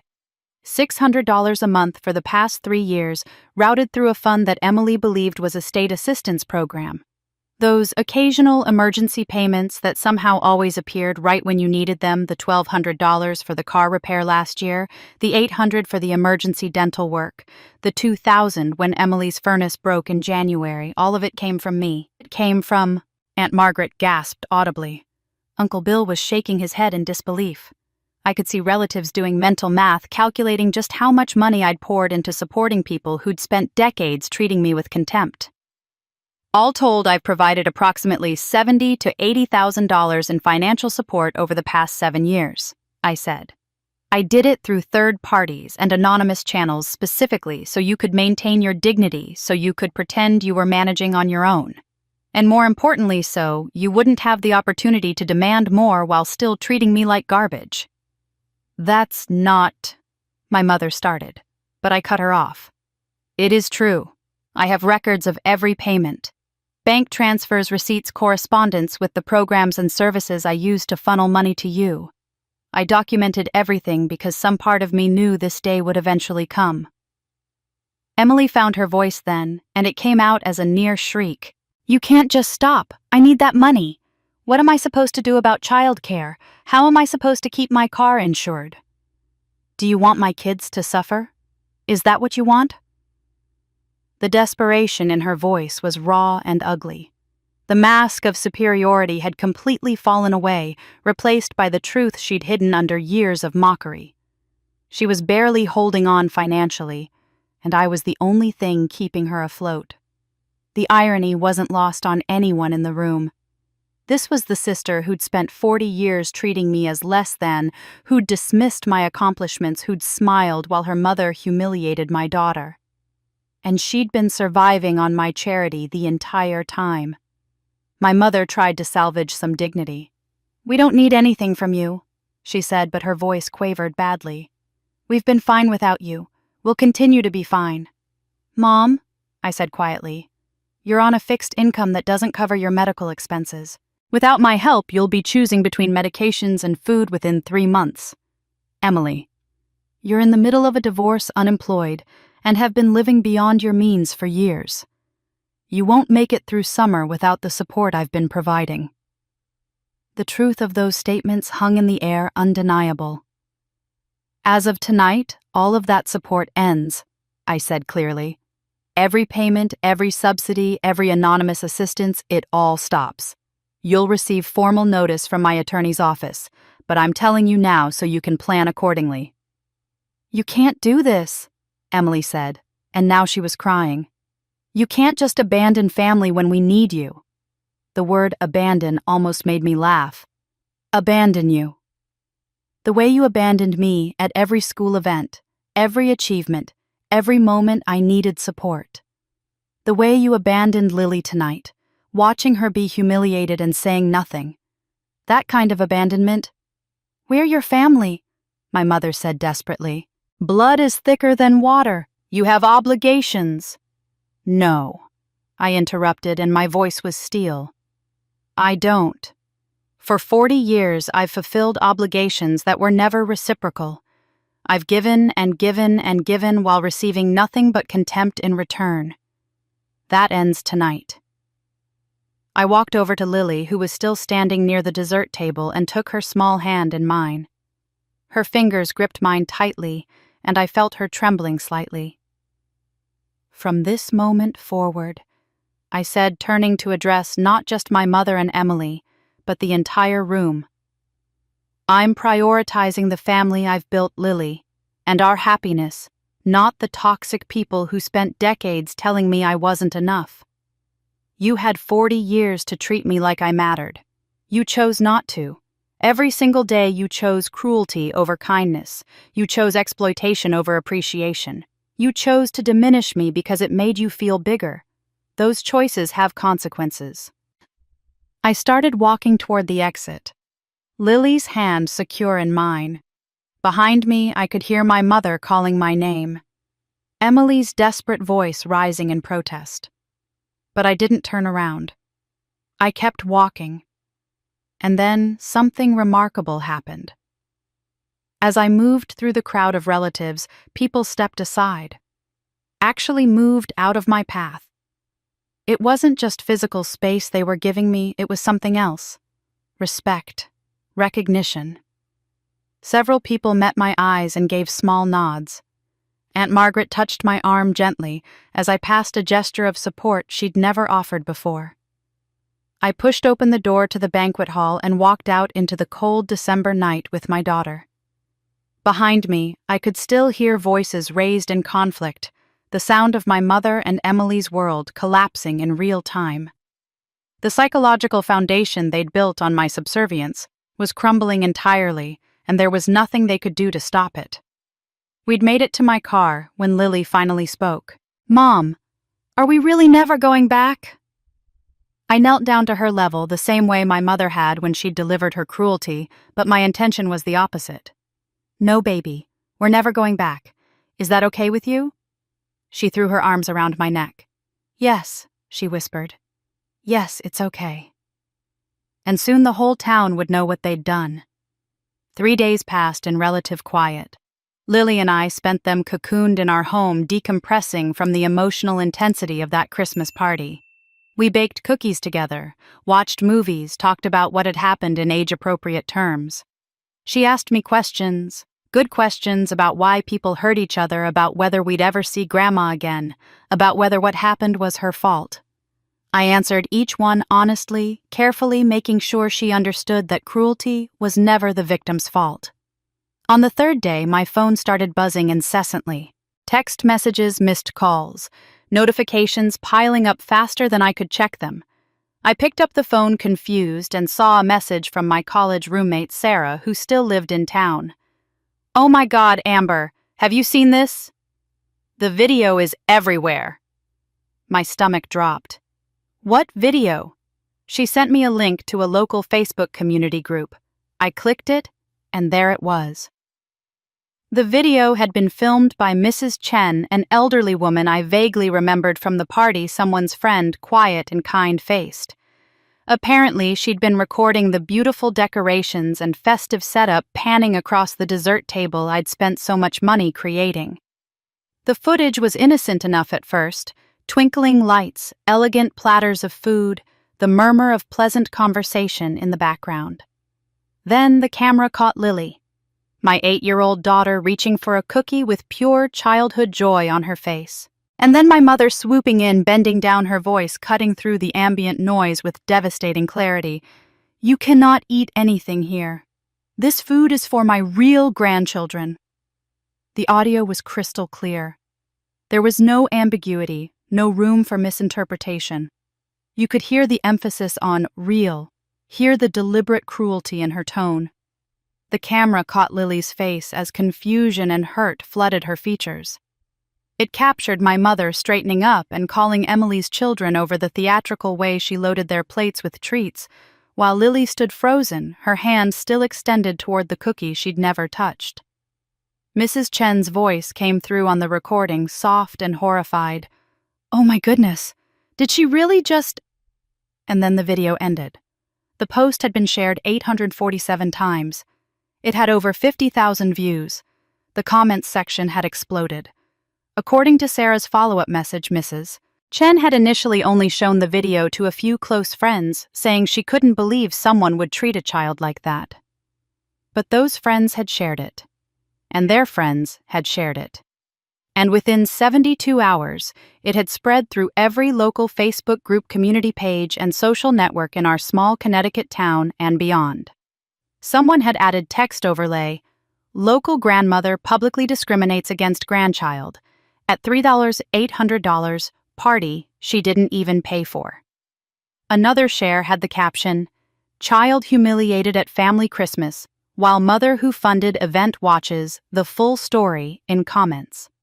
I scrolled through the comments, my hands shaking. There were hundreds of them.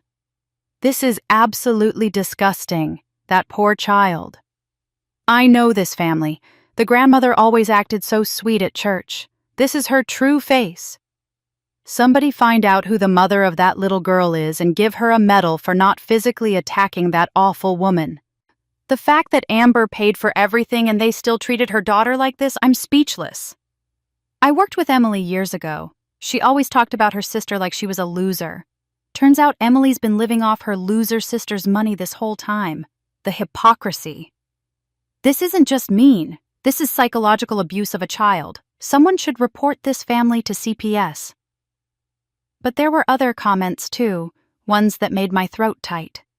People who'd witnessed other incidents over the years were coming forward sharing their own observations.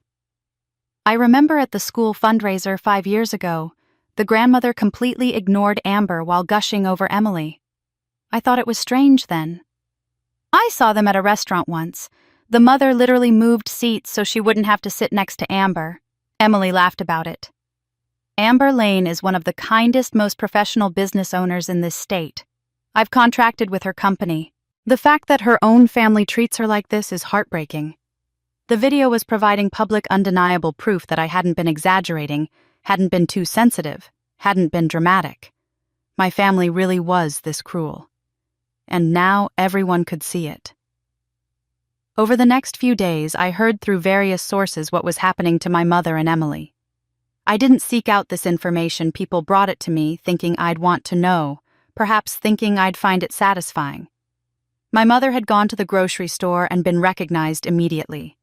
According to Aunt Margaret, who called me in tears to apologize for her years of silence, people had turned away when Mom approached.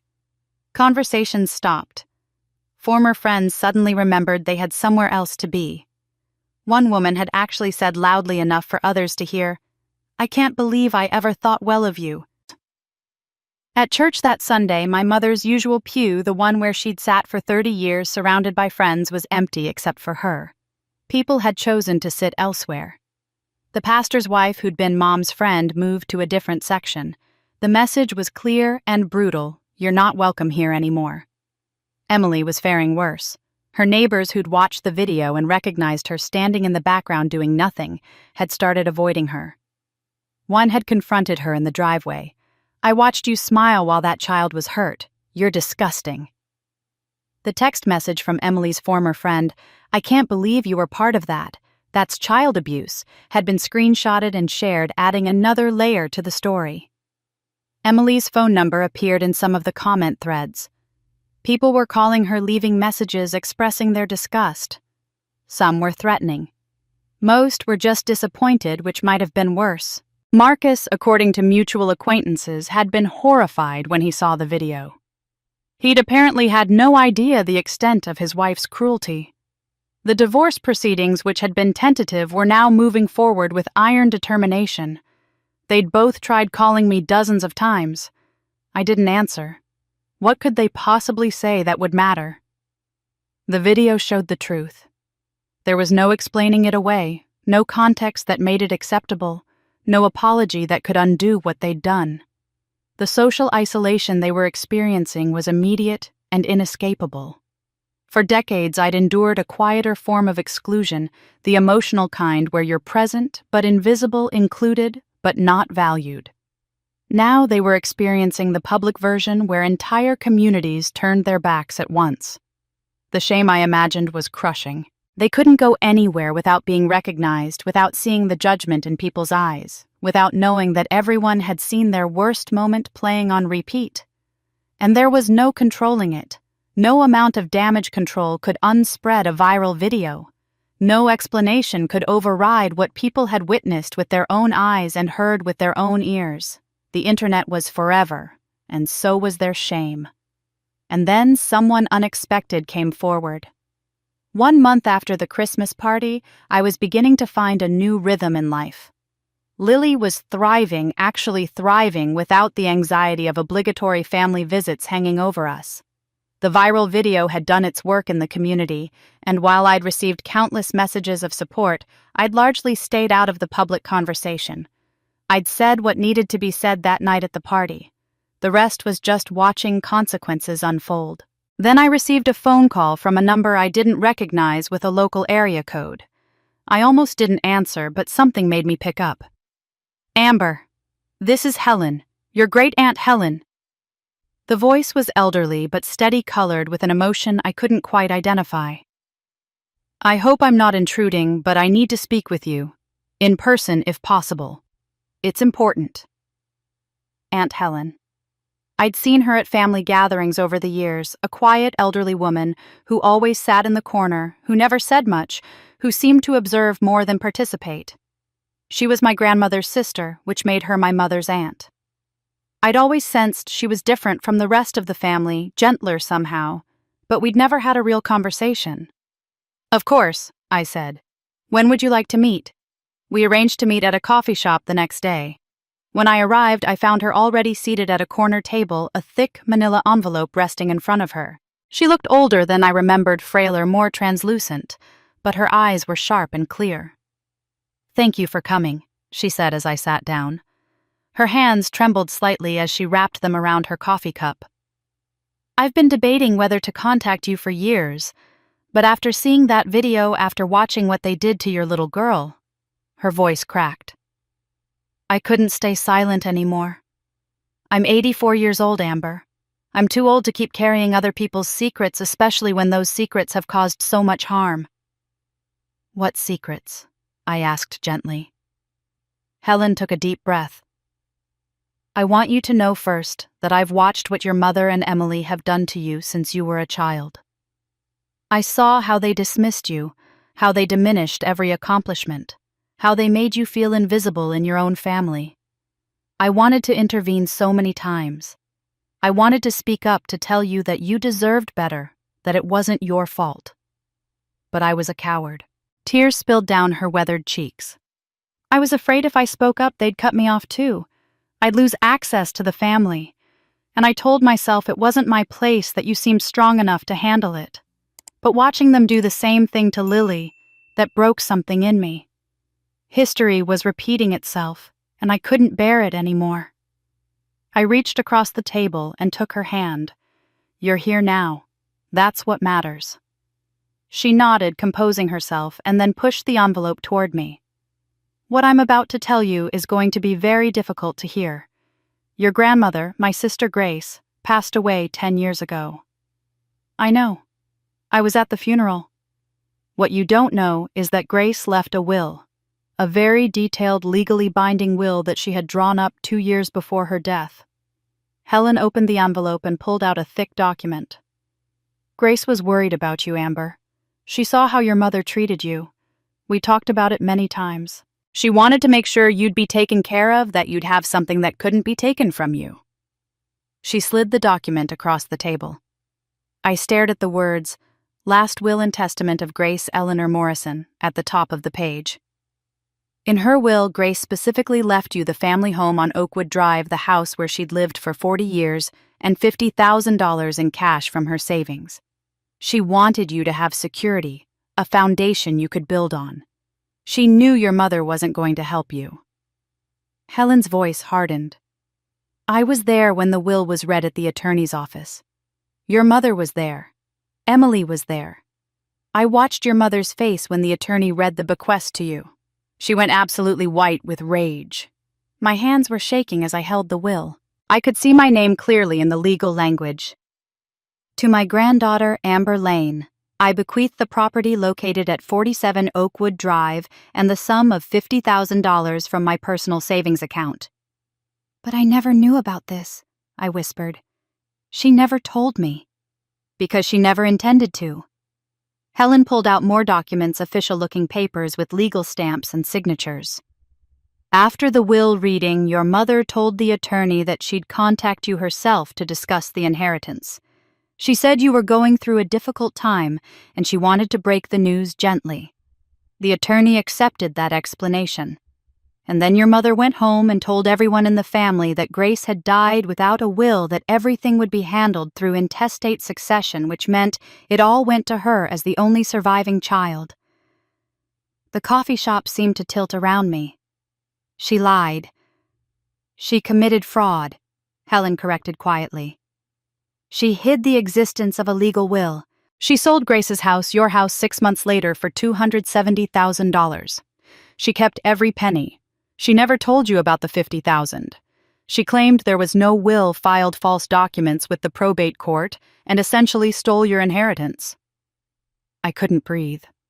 All those years ago, when I was struggling to build my business, working 3 jobs, eating ramen to save money, I'd had an inheritance. A house. $50,000. Resources that could have changed my life.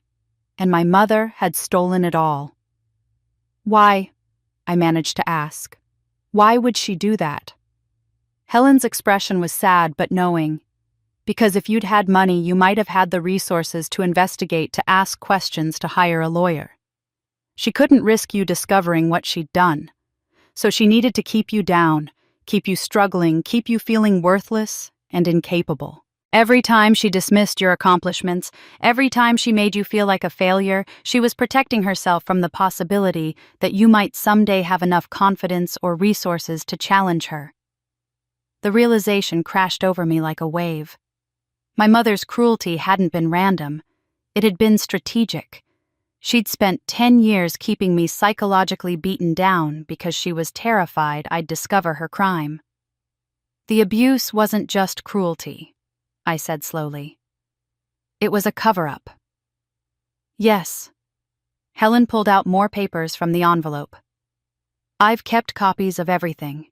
The original will, correspondence between Grace and her attorney, photos of the house before your mother sold it, documentation of the sale, even some letters Grace wrote to me where she explicitly discussed her concerns about your mother and her intention to provide for you. I've carried this evidence for a decade, Amber. I should have given it to you years ago, but I was afraid. I'm not afraid anymore.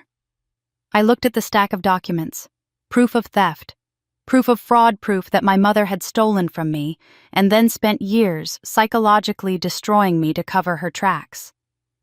And Amber knew exactly what to do next. I left the coffee shop with Helen's envelope clutched against my chest like a shield. By the time I got home, I'd already called my corporate attorney and asked for a referral to the best estate litigation lawyer in the state. She gave me a name, Richard Thornton, a partner at a Hartford firm who specialized in inheritance disputes and fraud cases. His office could see me the next morning. I walked into that sleek downtown office with my folder of documents and a clarity of purpose I'd never felt before. This wasn't about revenge. This was about justice, actual legal documented justice. Richard Thornton was in his early 60s, silver-haired and sharp-eyed, with the calm demeanor of someone who'd seen every variation of family betrayal imaginable. He listened without interruption as I told him everything, then spent 45 minutes examining Helen's documentation with meticulous care. Finally, he looked up at me. This is one of the most clear-cut cases of inheritance fraud I've seen in 20 years of practice, he said bluntly. Your mother deliberately concealed the existence of a valid will, fraudulently claimed the estate under intestate succession, and converted assets that legally belonged to you. The documentation here is excellent original will, witness testimony correspondence proving testamentary intent, even proof of the property sale. But it's been 10 years, I said. Isn't there a statute of limitations? Normally, yes. Inheritance disputes typically have a statute of limitations of about 5 years. He leaned back in his chair. However, Connecticut law, like many states, recognizes what's called the discovery rule in cases involving fraud. The statute of limitations doesn't begin until the victim discovers the fraud. Since you only learned about this last month and your mother actively concealed the will's existence, the discovery rule applies. You have legal standing to pursue this. Relief and vindication washed over me in equal measure. What am I actually owed? He pulled out a calculator and a legal pad, making notes as he talked. The house sold for $270,000 10 years ago. Current market appreciation on similar properties in that neighborhood suggests it would be worth approximately $400,000 today. You're entitled to the original value plus statutory interest, which in Connecticut is 10% annually in fraud cases. That's roughly $140,000 in interest on the house alone. He continued calculating. The $50,000 in cash with the same interest calculation brings us to another $80,000. Add in the fair market value differential, the amount the property appreciated that you would have benefited from had you received it when you should have, and we're looking at approximately $180,000 to $200,000 in total restitution. The number staggered me. Not because I needed the money I'd built my own success, but because it represented the magnitude of what had been stolen from me. $200,000 that could have changed my life when I was struggling, that could have given me security when I had none. What are my options? I asked. We can file a civil lawsuit immediately, which would take 12 to 18 months to resolve and cost you substantial legal fees. Or we can start with a formal demand letter. He steepled his fingers. Given the strength of our evidence and the criminal implications of your mother's actions, I recommend the demand letter first. It gives her an opportunity to settle without litigation, which would be in her best interest, while making it crystal clear what she's facing if she refuses.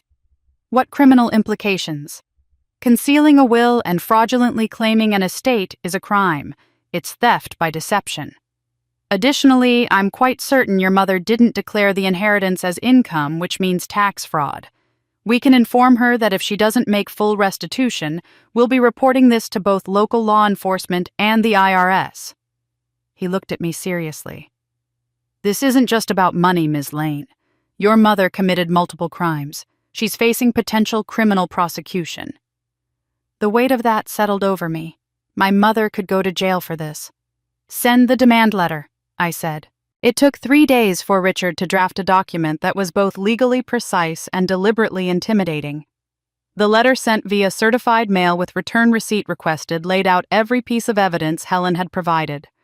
It detailed the concealed will, the fraudulent probate claim, the unauthorized sale of property that belonged to me. It calculated the exact amount owed, $187,400 to be paid within 30 days. And then came the hammer. Failure to comply with this demand will result in immediate civil litigation seeking the above amount, plus additional damages, court costs, and attorney fees.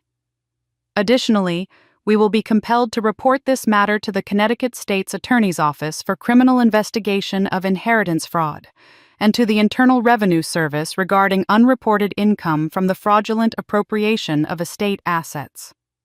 Criminal penalties for such fraud can include significant fines and imprisonment. The letter was delivered on a Tuesday morning, according to the tracking my mother signed for it at 10:47 a.m. My phone rang 20 minutes later. It was Emily, and she was screaming. "What the hell have you done? Mom just called me hysterical. You're threatening to send her to jail over money from 10 years ago. Have you lost your mind?" "Did she tell you what she did?" I asked calmly. "She said there was some misunderstanding about Grandma's will." There was no misunderstanding. She hid the will. She stole my inheritance. She committed fraud, Emily.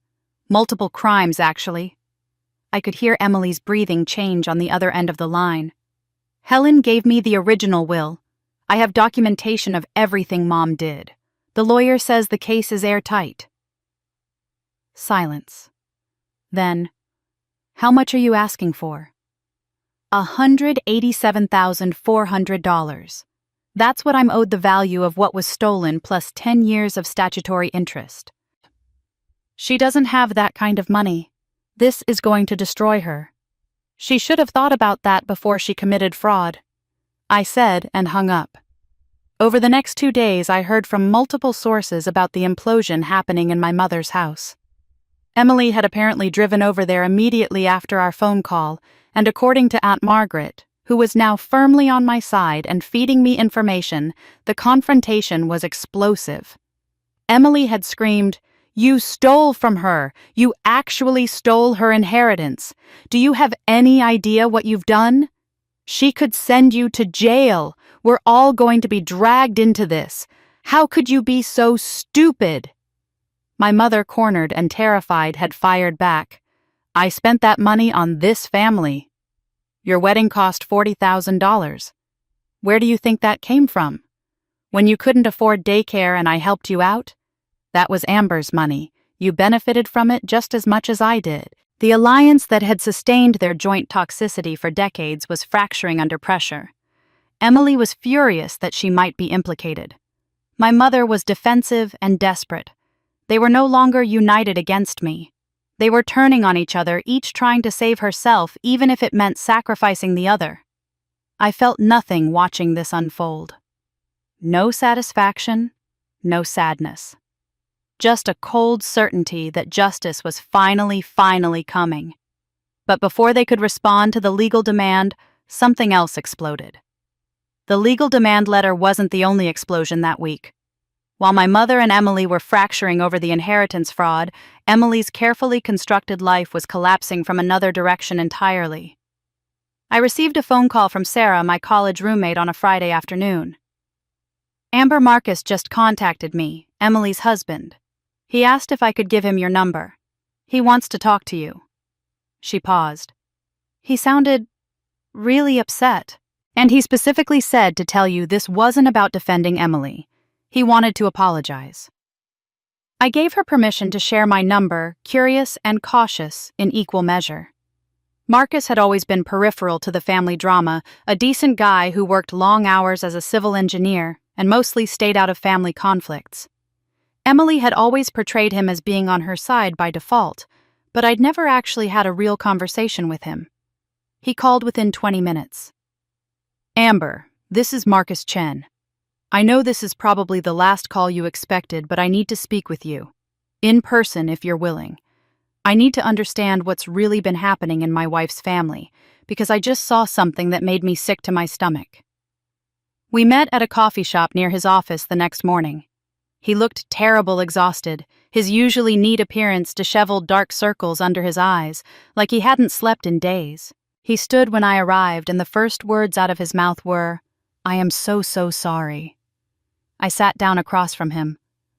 "What happened?" "A colleague at work showed me a video on Tuesday. He asked if it was my wife's family. I'd heard there was some issue at a Christmas party, but Emily told me it was you being overdramatic again, making a scene over nothing. She said you'd always been sensitive and jealous of her, that you'd embarrassed the family with accusations." Marcus's hands were shaking around his coffee cup. "So when my colleague showed me the video, I expected to see you causing a scene. Instead, I watched my mother-in-law tell a 7-year-old child, your daughter, my niece, that she couldn't eat because she wasn't a real grandchild. And I watched my wife stand there smiling while it happened." The pain in his voice was genuine. This wasn't a man trying to cover for his wife or make excuses. This was someone experiencing a fundamental rupture in how he understood the person he'd married. "I watched that video 3 times, he continued. Each time I felt sicker, because the look on Emily's face wasn't shock or discomfort. It was satisfaction. She was enjoying that child's humiliation, and I realized I don't actually know who I'm married to. Emily's always been good at showing different faces to different people, I said quietly.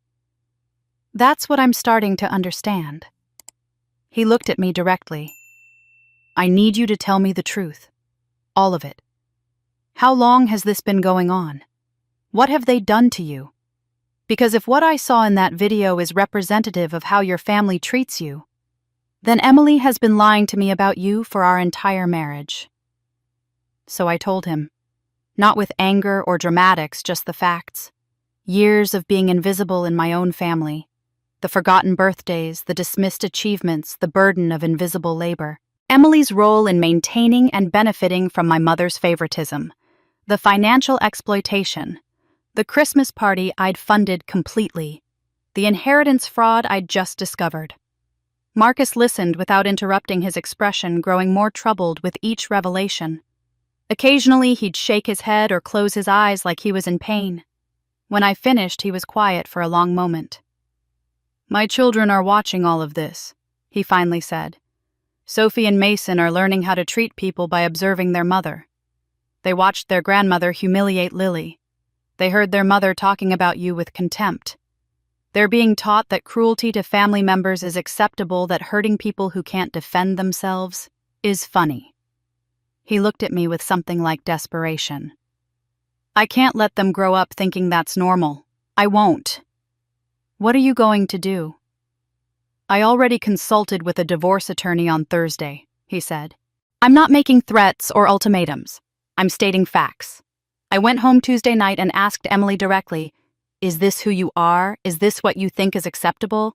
And instead of being horrified by her own behavior, instead of showing any remorse, she got defensive. She said, I didn't understand the family dynamics, that you'd always been difficult, that I was overreacting to something taken out of context. There was no context that makes what happened okay, I said. That's exactly what I told her. I said the person in that video who could stand there and smile while a child was being psychologically abused, I don't know that person, and I don't want to be married to her. I gave her a chance to show real remorse, real understanding of what she'd done. She couldn't do it. She tried crying, she tried blaming you, she even accused me of betraying her by believing an outsider over my own wife. He laughed bitterly. She called you an outsider. You're her sister.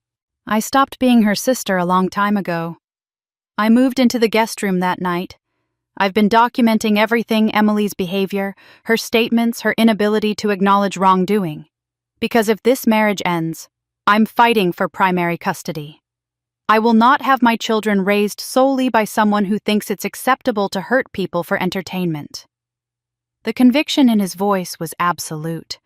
This wasn't a man wavering or conflicted. He'd made his decision and was moving forward with the kind of determined clarity that comes from finally seeing the truth clearly. Your children are lucky to have you, I said. I should have paid closer attention years ago. I should have questioned Emily's version of events instead of just accepting them. I'm sorry I didn't. You're here now. You're doing the right thing now. That matters. We talked for another 30 minutes. Marcus wanted to know if there was anything he could do to help with the legal situation regarding the inheritance. He offered to testify if needed about Emily's character and her treatment of me.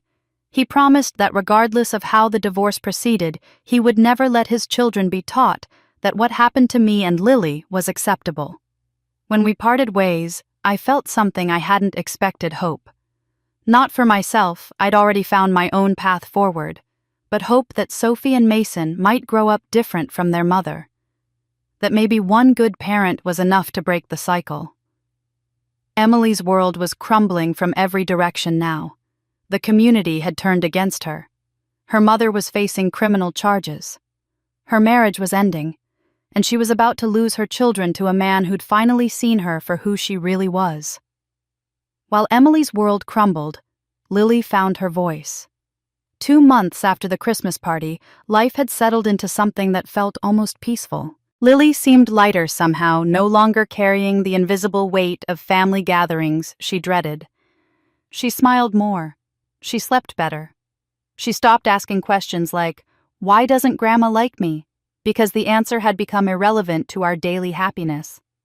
Then one evening in early February, she came home from school with an assignment that would change everything again. "Mom, I have to write an essay about my family hero," she said, pulling out a worksheet from her backpack. "Mrs. Patterson says it's supposed to be about someone who shows courage and character. Can I write about you?" My throat tightened. "Of course, sweetheart. But you know you can write about anyone." "I want to write about you," she said firmly. "About what you did at the Christmas party. About how you stood up for me." Over the next several evenings, I watched Lily work on that essay with an intensity I'd never seen in her before. She'd sit at the kitchen table, pencil gripped tightly, sometimes staring into space as she searched for the right words. Occasionally, she'd ask me questions. "When you stood up, were you scared? Did you know what you were going to say before you said it? Why did you wait so long to tell them they were being mean?" I answered honestly, age-appropriately. I helped her with spelling and grammar, but the words were entirely hers. I didn't see the full essay until the night before it was due, when she asked me to proofread it. Reading it broke my heart and healed it simultaneously. She'd written about the Christmas party from her perspective, the excitement of wearing her pretty dress, the hope that maybe this time Grandma would notice her, the confusion when she was told the food wasn't for her. "I didn't understand what I did wrong," she'd written. "I thought maybe I wasn't a real person." But then my mom stood up. She described how I'd confronted them, how I'd told the truth, even though my voice was shaking. And then she'd written the line that made me sob. "My mom taught me that love means protecting people, not hurting them. She showed me that being brave isn't about being loud. It's about standing up even when you're scared because someone needs you to. That's why she's my hero." When I finished reading, Lily was watching me with anxious eyes. "Is it okay? Did I do it right?" I pulled her into my arms. "It's perfect, baby. You did it exactly right." A week later, her teacher, Mrs. Patterson, called me. "Ms. Lane, I hope this isn't overstepping, but I read Lily's essay and I was deeply moved. With your permission and Lily's, I'd like to read it at our monthly school assembly. It's such a powerful example of courage and standing up against injustice. I think it could really impact the other students." I discussed it with Lily, making sure she understood what it meant. "A lot of people will hear it. Some of them might know what happened. Is that okay with you?" She thought about it seriously, then nodded. "I want other kids to know that if someone is mean to them, it's not their fault, and that grown-ups should protect kids, not hurt them." The assembly was held on a Friday morning in the school gymnasium. Parents were invited, and the room was packed with hundreds of people, students sitting cross-legged on the floor, parents and teachers in chairs along the sides. Lily sat with her third-grade class, looking small and brave. Mrs. Patterson introduced the essay. Our next selection was written by Lily Lane, and it's about finding courage in difficult circumstances. Lily asked me to read it for her. And then she began. The gymnasium, which had been filled with the usual rustle and whisper of a large gathering, went absolutely silent. I watched from my seat in the parent section as Mrs. Patterson read Lily's words about confusion and hurt, about feeling like she wasn't a real person, about watching her mother stand up even though she was scared. Several teachers in the front row were openly crying. I saw parents exchanging glances. Some of them knew who we were, had seen the video, were now hearing the story from my daughter's own words. A few parents I recognized from community events nodded at me with expressions of respect and solidarity. When Mrs. Patterson reached the final line, "That's why she's my hero," her own voice wavered with emotion. The silence that followed lasted several heartbeats. Then the applause erupted. It wasn't polite assembly clapping. It was thunderous, sustained people rising to their feet. I watched Lily's face flush with a mixture of embarrassment and pride. Her teacher was clapping with tears on her cheeks. The principal, standing near the stage, had his hand over his heart. I was crying openly, not from sadness, but from overwhelming pride and relief. My daughter hadn't been broken by what happened. She'd found her voice. She'd transformed her pain into something powerful and true. After the assembly, I was surrounded by parents wanting to talk. A woman I didn't know approached first. I saw the video. I wanted you to know that what you did took incredible courage. You're teaching your daughter and all of our daughters that they don't have to accept mistreatment from anyone, family included. Another mother said, "My daughter came home last month asking why the grandma in the video was so mean to that little girl. We had a long conversation about how adults can be wrong and cruel, and how standing up against that is always right. You've taught more than just your daughter. You've given a lot of us a template for how to protect our children." A father whose kids were in Lily's class told me, "My son has been dealing with bullying from his cousin. We've been telling him to ignore it because that's family." After hearing Lily's essay, we realized we were teaching him the wrong lesson. Family doesn't give people permission to hurt you. Thank you for showing us that. They kept coming, parent after parent, sharing stories of toxic relatives they'd cut off, abusive family members they'd finally stood up to, children they were learning to protect more fiercely. Several had seen the viral video and wanted me to know the community stood with me. One grandmother said, "I have a daughter-in-law who treats my grandson the way your mother treated you. I've been too afraid to say anything. Not anymore." This moment crystallized something profound for me. I'd thought I was just protecting Lily, just establishing boundaries for our small family unit. But standing in that gymnasium, listening to these parents tell me how our story had impacted their families, I understood that what happened at the Christmas party had rippled far beyond us. I hadn't just modeled strength for my daughter. I'd given permission to an entire community to prioritize protecting children over maintaining toxic family peace. The validation was overwhelming and healing in ways I hadn't expected. For 40 years, I'd been told I was too sensitive, too dramatic, too unwilling to just get along. Now hundreds of people were telling me I was right, that protecting my child was more important than protecting my family's reputation, that love without boundaries isn't actually love at all. But Mother and Emily weren't finished fighting dirty. 2 weeks after Lily's essay reading, I received a flurry of text messages from different people, all saying variations of the same thing. "Have you seen Emily's Facebook post?" I opened the social media app I rarely used and found it immediately. Emily had posted at 9:00 a.m. that morning, and it was already being shared and commented on extensively. The post was long, several paragraphs of carefully crafted narrative designed to reframe the entire situation. "I've stayed silent for weeks while my family has been attacked publicly and our privacy violated," it began.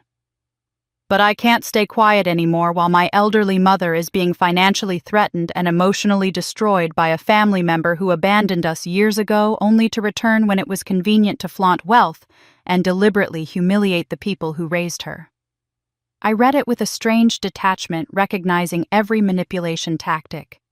She painted me as the aggressor, claiming I'd cut off contact for years and refused to participate in family events, before suddenly appearing to show off my success. She characterized the Christmas party as a family gathering my sister insisted on hosting and then used as a platform to attack my mother in front of everyone over a simple misunderstanding with her daughter. The post continued, "My mother is 72 years old. She's being threatened with lawsuits and criminal charges over estate matters from a decade ago, matters that were handled appropriately at the time but are now being twisted into something sinister by someone who holds grudges. Instead of having compassion for an elderly woman who's scared and confused, my sister is using her financial resources to bully and intimidate." Emily's framing of the inheritance fraud as estate matters handled appropriately was breathtaking in its dishonesty. She made no mention of the hidden will, the theft, the decade of lies. As for what happened at Christmas, the post went on, "A brief moment has been taken completely out of context and turned into something it wasn't. My mother made an offhand comment that came out wrong. She immediately regretted it. But instead of accepting an apology and moving on like a normal family, would my sister chose to make a massive scene, threaten legal action, and ultimately posted or arranged to have posted a private family moment online to destroy my mother's reputation." She ended with, "I'm sharing this because I want people to know the truth. Some people will do anything for attention, even destroy their own family. I pray my sister finds peace and stops weaponizing her daughter and her money against people who only ever tried to love her." The post was masterful in its manipulation. To anyone who didn't know the real story, it would sound reasonable, a concerned daughter defending her elderly mother against an aggressive, wealthy bully.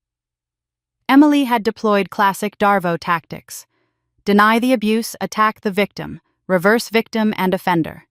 But she'd made one critical miscalculation. The community already knew the truth.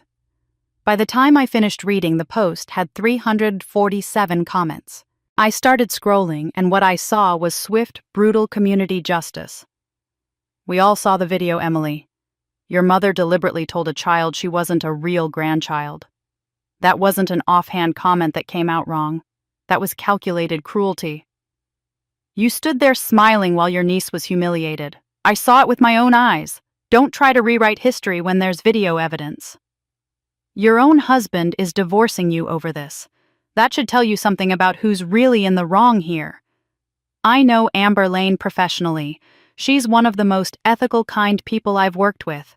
The idea that she's the bully in this situation is laughable." Someone had screenshot the original viral video and posted it in the comments. Here's the offhand comment for anyone who hasn't seen it. Judge for yourself if this is a misunderstanding. Another commenter wrote, "My daughter heard Lily's essay at school.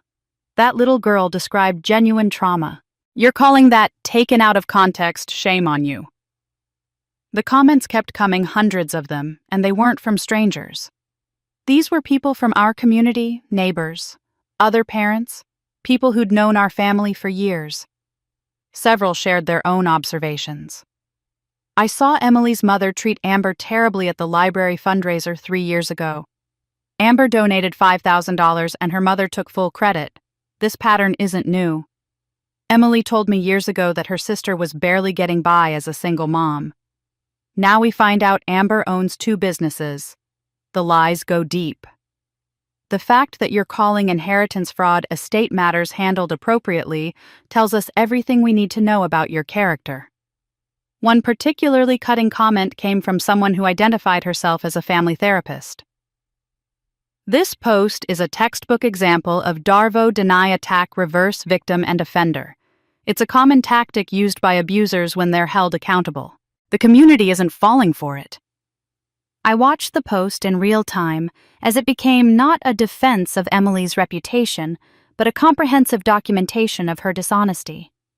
People were sharing screenshots linking to the original video posting about Lily's essay, creating a full public record of Emily's cruelty and lies. 24 hours later, the post disappeared. Emily had deleted it, probably on the advice of someone with more sense than she had. But it was too late. Screenshots had circulated everywhere. Local Facebook groups had archived it. People had saved the comment threads. The deletion actually made things worse. Now Emily looked not just wrong, but cowardly, willing to make accusations, but not willing to stand by them when challenged. Marcus called me 2 days after the post was deleted. "I told her not to do it," he said, exhaustion heavy in his voice. "I specifically warned her that trying to control the narrative on social media would backfire. She showed me a draft, and I said if she posted it, I'd consider it proof that she was incapable of taking responsibility for her actions." "I'm sorry you're going through this," I said. "She posted it anyway. I saw it before she deleted it. I took screenshots." He paused. "I filed for divorce this morning. I'm requesting primary custody. I used the Facebook post and all the comments as part of my evidence package. Her lawyer's going to have a very hard time arguing that Emily has good judgment and character when there are hundreds of community members publicly documenting her dishonesty." Within a week, Marcus had moved Emily's belongings out of their house. She had nowhere to go but back to our mother's home. The woman who'd spent 40 years mocking me as a failure was now unemployed, divorcing, losing custody of her children, and moving back into her childhood bedroom. The cruel irony wasn't lost on anyone. Emily had tried to destroy my reputation and ended up destroying her own instead. She'd tried to weaponize social media and had instead created a permanent record of her own toxicity. And that's when Mother made the biggest mistake of all. 3 months had passed since the Christmas party, and the walls were closing in on my mother from every direction. The legal demand for $187,400 sat unanswered with only days left on the deadline. Emily had moved back home after Marcus formally filed for divorce. The viral video had made them both pariahs in the community, and my mother, cornered and desperate, did what cornered desperate people do, she lashed out. My phone rang at 10:47 p.m. on a Thursday night. I was already in bed reading beside Lily, who was asleep next to me after a nightmare. I saw my mother's number on the screen and silenced it immediately. I had no interest in whatever manipulation or guilt trip she was planning to deploy. The voicemail notification appeared moments later. Something made me listen to it right away, perhaps curiosity, perhaps a sense that I needed to know what was coming. I put in my earbuds and pressed play. What I heard made my blood run cold. "Amber." My mother's voice was shaking, but not with sadness, with rage. Pure, unfiltered rage. "If you don't drop this ridiculous lawsuit, I will make sure everyone in this town knows what kind of person you really are. I will tell everyone the truth about you, that you're selfish, that you're ungrateful, that you abandoned your sick mother for years and only came back to flaunt your money and destroy your family." Her voice was getting louder, more unhinged. "I'll tell them what a terrible daughter you've always been. I'll make sure everyone knows you're using your child as a weapon against your own family. I'll tell them you're mentally unstable, that you've always been dramatic and manipulative. I'll destroy whatever reputation you think you've built in this town. By the time I'm done, no one will want to do business with you. No one will trust you." I could hear her breathing heavily, working herself into a frenzy. "You think you're so smart with your lawyers and your money. You think you can threaten me. I'm your mother. You owe me everything. I raised you. I fed you. I gave you a home, and this is how you repay me, by trying to send me to jail." Then came the line that I knew my attorney would call consciousness of guilt. "Over some paperwork from years ago, over money I spent on this family. You benefited from that money too, whether you want to admit it or not. And now you're going to destroy me over it." Her voice dropped to something venomous and cruel. "You were always a mistake, Amber. Always. From the day you were born, you were difficult and demanding and never satisfied with anything. And now you're proving exactly what I always knew about you. You're heartless. You're willing to destroy your own mother to make yourself feel important." The voicemail went on for another minute more. Threats, more accusations, more attempts to guilt and intimidate me. When it finally ended, I sat in the dark for a long moment, listening to Lily's soft breathing beside me. Then I forwarded the voicemail to Richard Thornton with a single line, "Received this tonight." He called me at 7:30 the next morning. "I've listened to the voicemail 3 times, he said without preamble. "This is a gift to our case, though I'm sorry you had to receive it. This is textbook harassment and intimidation. More importantly, since she's specifically threatening to destroy your reputation if you don't drop the legal claim, this constitutes witness tampering. She's trying to coerce you into abandoning a legitimate legal action through threats. What does that mean practically? It means we can request a restraining order if you want one. It means this voicemail becomes evidence not just of her bad character, but of consciousness of guilt. Innocent people don't threaten witnesses and victims. People who believe they did nothing wrong don't try to intimidate their accusers into silence." He paused. "It also means I'm sending her a much stronger letter today. She needs to understand that she's now facing potential additional criminal charges for witness intimidation." The letter that went out via certified mail that afternoon was shorter and sharper than the first demand. "Your voicemail to my client dated March 10th has been preserved as evidence. The content constitutes harassment, intimidation, and witness tampering. Any further direct or indirect contact with my client will result in immediate application for a restraining order and additional criminal complaints. You now have 14 days to pay the demanded sum of $187,400. Failure to comply will result in 1. Civil lawsuit seeking the above amount plus additional damages, court costs, and attorney fees. 2. Report to Connecticut State's Attorney's Office regarding inheritance fraud. 3. Report to IRS regarding unreported income. 4. Criminal complaint regarding witness intimidation based on your March 10th voicemail. Your threats have been documented and will be used as evidence of your state of mind and consciousness of guilt. You are strongly advised to cease all contact with my client and consult with legal counsel immediately. According to Aunt Helen, who'd maintained her role as my informant inside the family, the letter hit my mother like a physical blow. She'd been expecting to intimidate me into backing down. It had always worked before. Instead, her threat had given me more ammunition. Helen told me my mother spent that entire evening trying to call relatives for support, trying to rally family members to pressure me on her behalf. But no one wanted to get involved. They'd all seen the viral video. They'd heard about the inheritance fraud. They knew about Emily's failed Facebook post. And they'd watched my mother's reputation disintegrate in real time. Uncle Bill told her he couldn't help. Aunt Margaret said gently that Mom had made her own bed. Cousin Robert didn't return her calls at all. The family members who might have once jumped to support her now maintained careful distance. They didn't want to be associated with her toxicity, and they certainly didn't want to risk being pulled into a legal battle. My mother was discovering what I'd known my entire life: isolation is crushing. The difference was that my isolation had been imposed on me unjustly. Hers was the natural consequence of her own cruelty finally catching up with her. She sat in that house with Emily, two women who'd spent decades building their self-worth on my diminishment, and confronted the reality that they'd lost everything. Social standing gone, family support evaporated, financial security crumbling, and me, I was completely beyond their reach. Every tool they'd ever used to control me had been stripped away.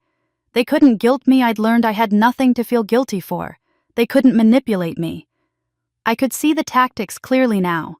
They couldn't intimidate me. The law was on my side. They couldn't turn others against me. The community had already chosen sides. The empire of control they'd built on decades of gaslighting and cruelty had collapsed completely, leaving them with nothing but each other and the consequences of their actions. But Emily was about to make one final, unforgivable mistake. I was in a client meeting when my phone vibrated with a call from Lily's school. I almost ignored it. The meeting was important, but something made me glance at the screen. When I saw Oakwood Elementary, I excused myself immediately and answered. Ms. Lane, this is Principal Davidson. Lily is fine, but we've had an incident and we need you to come to the school right away. My heart dropped. What kind of incident? Your sister Emily showed up during recess and attempted to make contact with Lily through the playground fence. When staff intervened, she became confrontational. Security is handling it now, but we need you here. I was in my car before he finished the sentence, driving the 12-minute route to the school in 8. My hands were shaking on the steering wheel. Emily had gone to Lily's school, had approached my 8-year-old daughter, had deliberately sought her out to use her, manipulate her, traumatize her further. When I arrived, I found Principal Davidson waiting for me at the front entrance. Where is she? I demanded. Lily is in my office with the school counselor. She's okay, just confused and a bit shaken. Emily is still in the parking lot with our security officer. She's refusing to leave campus grounds. He walked me through what had happened while we headed toward his office. During afternoon recess, a playground supervisor had noticed an adult woman at the fence line calling to students. When the supervisor approached, she found Emily talking to Lily through the fence. According to witness statements, Emily had said things like, "I need you to tell your mother to stop being mean to Grandma and me," and "Your mother is lying about us. She's hurting our family." The supervisor had immediately intervened, asking Emily to identify herself and explain why she was talking to a student. Emily had responded, "That's my niece. I have a right to talk to her." When informed that she needed to go through the office for any student contact, Emily had become agitated, raising her voice about family rights and just trying to talk to my own niece. The playground supervisor had called for backup, and the assistant principal had come out to handle the situation. Emily had refused to leave, continuing to call out to Lily across the playground. "Your mother is destroying this family. You need to tell her to stop." Security had finally escorted Emily to the parking lot, but she was still there pacing and yelling about her rights. I reached Principal Davidson's office and found Lily sitting in a large chair looking small and frightened. The school counselor sat nearby. The moment Lily saw me, she burst into tears and ran into my arms. "I didn't know what to do," she sobbed into my shoulder. "Aunt Emily kept saying you were being mean, but I know you're not mean, but she was so angry, Mom, and she wouldn't stop talking even when the teacher told her to go away." "Shh, baby, you didn't do anything wrong." I held her tight, rage building in my chest like a wildfire. "You did exactly right by telling a teacher. I'm so proud of you." Principal Davidson showed me the security footage from the playground cameras. I watched Emily approach the fence, watched her motion Lily over, watched my daughter's confusion as her aunt spoke urgently through the chain link. I watched the supervisor intervene and Emily's aggressive response, the raised voice, the pointed finger, the refusal to comply with staff instructions. "We've filed an incident report," the principal said. "This violated multiple school safety protocols. I'm recommending you add Emily to Lily's unauthorized contact list immediately, which will legally prohibit her from any contact with Lily on school grounds. I'm also advising you to consider additional protective measures. This behavior suggests escalating instability." Through the window, I could see Emily still in the parking lot now, sitting on the hood of her car, her face in her hands. Security was standing nearby, clearly waiting for me to decide what happened next. Something crystallized in that moment. This wasn't about hurt feelings or family drama anymore. This was about a woman so desperate and unhinged that she'd stalked my child at her school, had tried to use an 8-year-old as a weapon in her fight against me, had violated every boundary of decency and safety. Emily had proven she would do anything, hurt anyone, cross any line to save herself, including traumatizing my daughter. Again. I pulled out my phone and called Richard Thornton. "Emily just showed up at Lily's school and tried to use my daughter to pressure me. It's all on security footage. The school has filed an incident report. I need legal protection for Lily, and I need it now." "I'll have restraining order paperwork ready by morning," he said immediately. "Can you get me copies of the security footage and the incident report?" "Yes." "Then we're filing for an emergency restraining order tomorrow. Between the Christmas party video, the school incident, and the pattern of harassment, we have more than enough for a judge to grant protection." I thanked him and hung up. Principal Davidson had already prepared copies of everything I needed: incident report, witness statements from 3 staff members, security footage on a USB drive. "What do you want to do about Emily?" he asked, gesturing toward the parking lot. "She's technically trespassing at this point. We can call the police if you want." I looked out the window at my sister sitting on her car hood in defeat. 6 months ago, I might have felt pity. Now I felt nothing but cold determination. "Call the police," I said. "I want a trespassing report filed. I want a paper trail documenting that she came to my daughter's school and refused to leave when told." The police arrived 10 minutes later.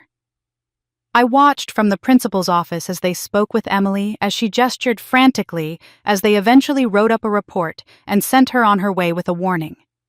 By the time I buckled Lily into my car to take her home, I'd made several decisions. I'd contact the attorney first thing in the morning.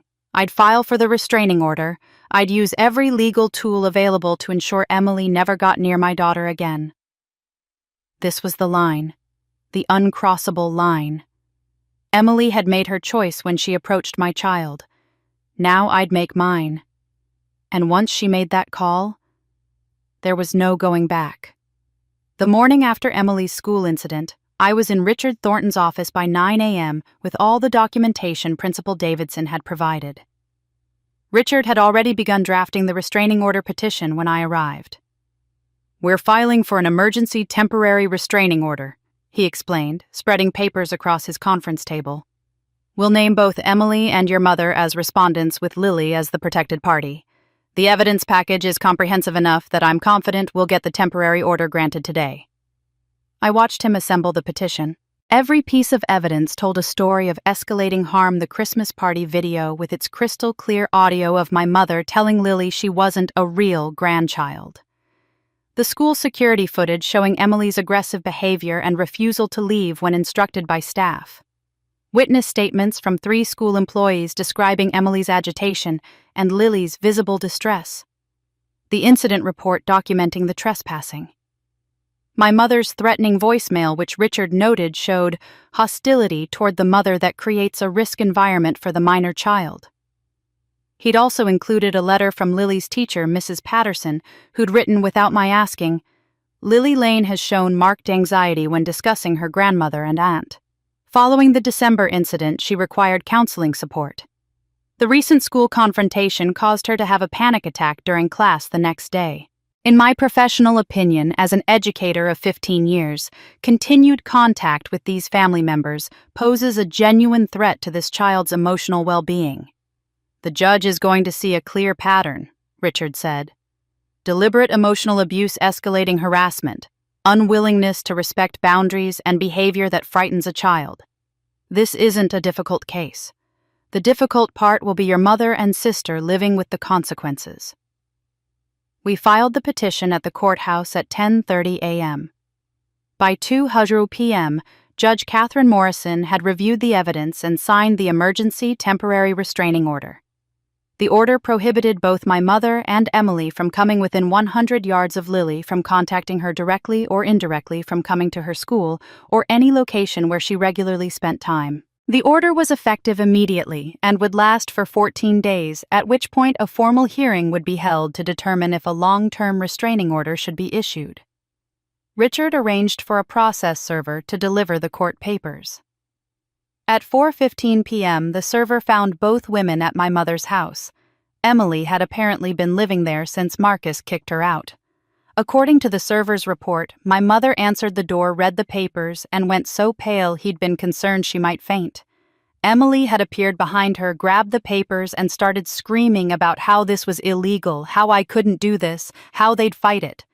The server had calmly informed them that the order was already in effect and that any violation would result in immediate arrest. Then he'd left them standing in the doorway holding papers that legally severed them from my daughter's life. I felt no satisfaction in this, no triumph, just a grim relief that Lily was finally legally protected. The 2 weeks between the temporary order and the formal hearing passed quietly. My mother tried calling me 6 times in direct violation of the provision that prohibited indirect contact through me to reach Lily. I didn't answer, but I saved the call logs as evidence. Emily sent a letter to my house that Richard immediately flagged as a potential violation. It was addressed to me but asked me to please let Lily know her aunt loves her, which constituted attempted indirect contact with the child. When the hearing date arrived, I dressed Lily in her favorite purple dress and explained what was going to happen. "We're going to see a judge. She's like a wise, fair referee who makes sure people follow rules that keep kids safe. She's going to decide that Grandma and Aunt Emily need to stay away from you for a while because they weren't being kind or safe." "Forever?" Lily asked quietly. "For at least 3 years, maybe longer." I knelt down to her eye level. "I know they're family, but family isn't just about who you're related to. It's about who treats you with love and respect. And they haven't done that." "I know," she said, and the sadness in her voice broke my heart. "I just wish they had been nicer." "Me too, baby. Me too." The courtroom was smaller than I'd expected, formal, but not intimidating. Judge Morrison was a woman in her early 60s with silver hair and sharp, kind eyes. My mother and Emily sat on one side with no attorney. According to Richard's sources, they'd consulted with 3 different lawyers, all of whom had declined to take the case after reviewing the evidence. The hearing began with Richard presenting our case. He played the Christmas party video on the courtroom screen. Watching it again in that formal setting with a judge taking notes made the cruelty even more stark. You could hear my mother's deliberate emphasis on real grandchildren. You could see Lily's face crumple. There was no context that made it acceptable. Richard then showed the school security footage. Emily approaching the fence, Lily's hesitant approach, the supervisor's intervention, Emily's aggressive refusal to leave, her shouting at Lily across the playground. He presented the threatening voicemail, Mrs. Patterson's letter statements from the school staff, and a brief psychological evaluation from the counselor Lily had been seeing since December. When he finished, Judge Morrison looked at my mother and Emily. "Do either of you have representation?" "We can't afford a lawyer," my mother said, her voice thin. "My daughter has more money than we do. This isn't fair." "The ability to afford representation doesn't determine the validity of a restraining order," the judge said calmly. "Would either of you like to respond to the evidence presented?" Emily spoke first, her voice defensive and shaky. "I was just trying to talk to my niece. I just wanted her to understand that her mother is lying about us, that we're not bad people. I have a right to have a relationship with her."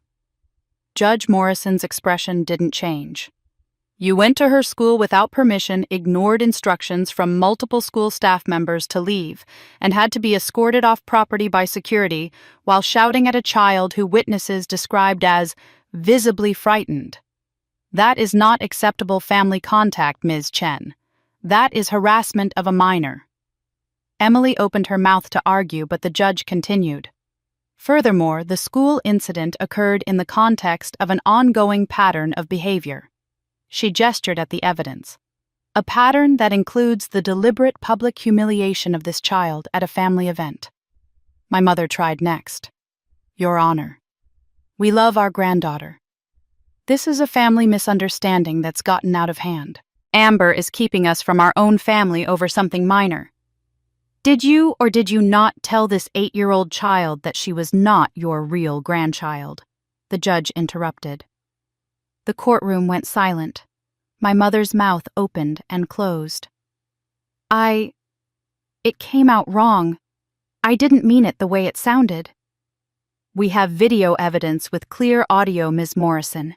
You not only said those words, you said them loudly enough for multiple adults to hear, and you followed them by deliberately giving treats to other children while excluding this one. That wasn't a slip of the tongue. That was calculated cruelty directed at a child." Judge Morrison looked down at her notes. "I've reviewed all the evidence presented. I've read the statements from school personnel, from the child's teacher, from the counselor. I've watched both videos multiple times. What I see is a clear pattern of emotional abuse and harassment directed at a vulnerable child." She looked up at my mother and Emily. "This court's primary concern is the well-being of the minor child involved. Based on the evidence, I find that there is a credible threat to the emotional and psychological safety of Lily Lane if contact with the respondents continues." Judge Morrison signed the document in front of her. "I'm issuing a 3-year restraining order prohibiting both respondents from any contact, direct or indirect, with the minor child Lily Lane. You are prohibited from coming within 100 yards of her person, her home, her school, or any location she regularly frequents. You are prohibited from any form of contact, including, but not limited to, in-person contact, phone calls, text messages, emails, social media, contact through third parties. Any violation of this order will result in immediate arrest and potential criminal charges." She looked at both women sternly. "I want to be very clear, this is not about family disagreements or misunderstandings. This is about protecting a child from documented emotional abuse. If you care about this child at all, you will respect these boundaries and use this time to reflect on your behavior." The gavel came down with a sharp crack that echoed in the small courtroom. We left through a side exit to avoid any confrontation. In the parking lot, Richard shook my hand. "That was one of the clearest rulings I've seen in these cases." Judge Morrison didn't hesitate for a second. "Thank you," I said, "for everything." "You did the right thing," he replied. "Some bridges need to burn to keep the people you love safe." Word of the restraining order spread through our small community within days. I half expected backlash, people saying I'd gone too far, that you can't turn your back on family no matter what. But that's not what happened. Instead, I received messages of support. A mother from Lily's class texted, "I heard about the restraining order. Good for you. I would have done the same thing to protect my daughter." Another parent stopped me at the grocery store. "My mother-in-law is emotionally abusive to my son. I've been too afraid to cut her off because family is family. You've given me the courage to do what I should have done years ago." The local parenting Facebook group had a discussion thread about it. Someone had posted asking for advice about toxic grandparents, and multiple people referenced my situation as an example of appropriate protective action. There was that case recently where a mother got a restraining order against her own mother and sister for abusing her daughter. Someone wrote, "That's what protecting your child looks like. Family doesn't get a free pass to hurt kids." My mother and Emily, meanwhile, sank deeper into social isolation. According to Aunt Helen, they'd stopped going to church because the whispers and avoidance were too painful. Former friends no longer called. Neighbors who'd once been friendly now offered only cold nods. The restraining order had served as a public declaration that their behavior wasn't just inappropriate, it was serious enough to require legal intervention. They weren't just people who'd been mean at a family party anymore.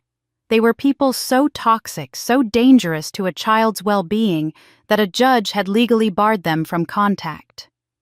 That stigma followed them everywhere in our small town. But Amber still had one more thing she needed to do.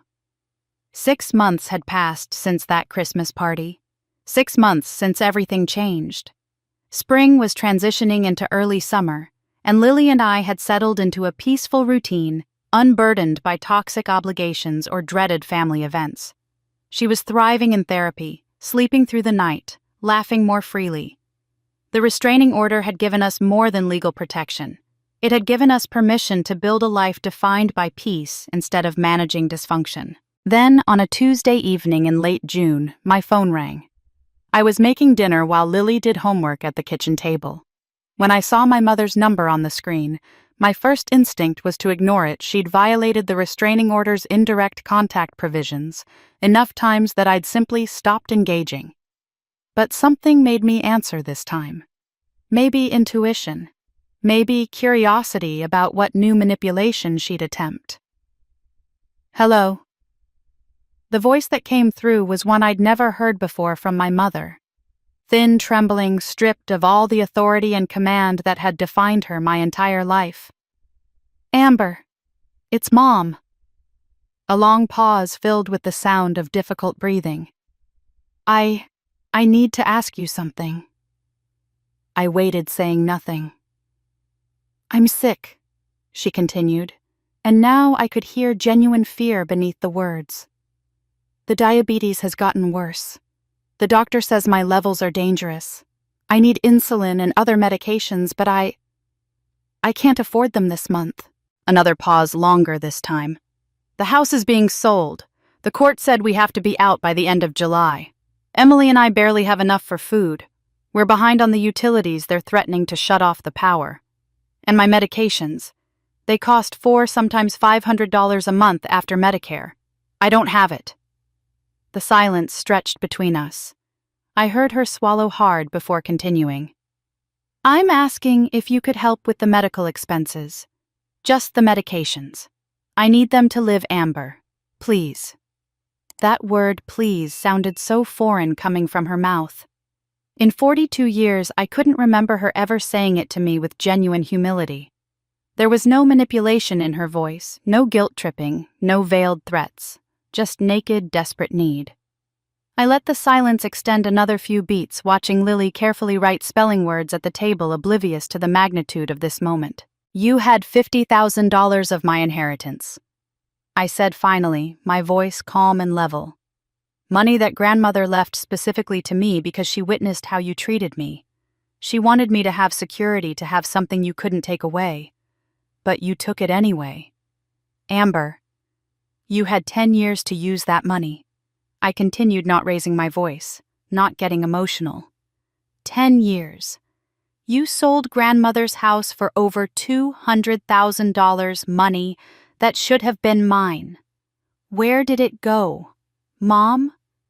Did you spend it on yourself, on maintaining appearances, on Emily's wedding and her kids' daycare when she couldn't afford it? The silence on the other end told me I'd hit the mark. "You didn't just take money from me," I said. "You took my childhood. You took every moment I should have felt valued and turned it into evidence that I was worthless. You dismissed every achievement, forgot every birthday that mattered, and made sure I understood that I would never, ever be good enough.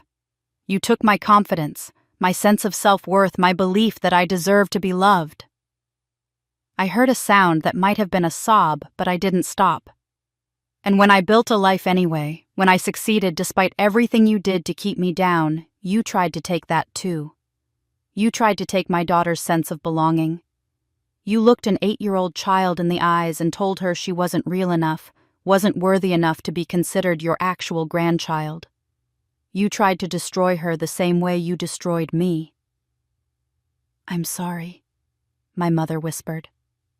"I'm so sorry." "Are you," I asked, "are you sorry for what you did? Or are you sorry that you're facing consequences?" She didn't answer, couldn't answer, because we both knew the truth. "You spent decades making me feel like I owed you everything," I said. "You acted like my existence was a burden you generously agreed to bear. You treated me like I should be grateful for the bare minimum of what a parent owes a child. And now you're calling me because you need help, and I'm the only one with resources to provide it." The irony of this moment was almost too perfect. The daughter she'd dismissed as worthless was now her only lifeline. The child she'd starved of love and validation was the only one capable of saving her. "The diabetes medication," she said again, and now she was openly crying. "I need it, Amber.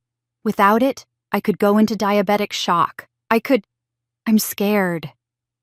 I closed my eyes and thought about all those years. The forgotten birthdays, the destroyed college application, the science fair my parents missed, the countless dinners I'd cooked without thanks, the inheritance she'd stolen while actively working to keep me downtrodden so I'd never discover the theft. I thought about Lily at that Christmas party reaching for a cookie with innocent hope only to be told she wasn't real enough to deserve it. I thought about the woman on the other end of this phone call who'd had 40 years to choose differently and had chosen cruelty every single time. Mother begged, but Amber had already decided. The pause stretched long enough that I heard my mother's breathing hitch with fear that I'd simply hang up. I looked at Lily absorbed in her homework, safe and happy in our quiet kitchen. I thought about the woman I wanted to be, not for my mother's sake, but for my own.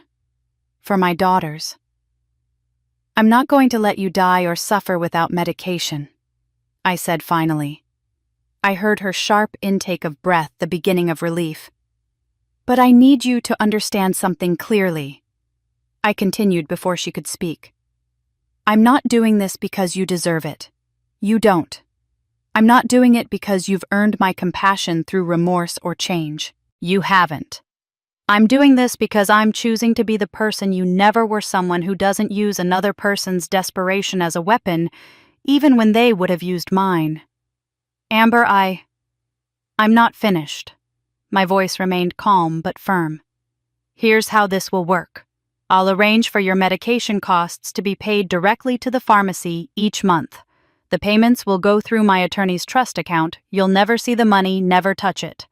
This covers medical necessities only. Insulin, diabetes medications necessary, doctor visits, nothing else. Not utilities, not food, not Emily's expenses. Just what you need to stay alive."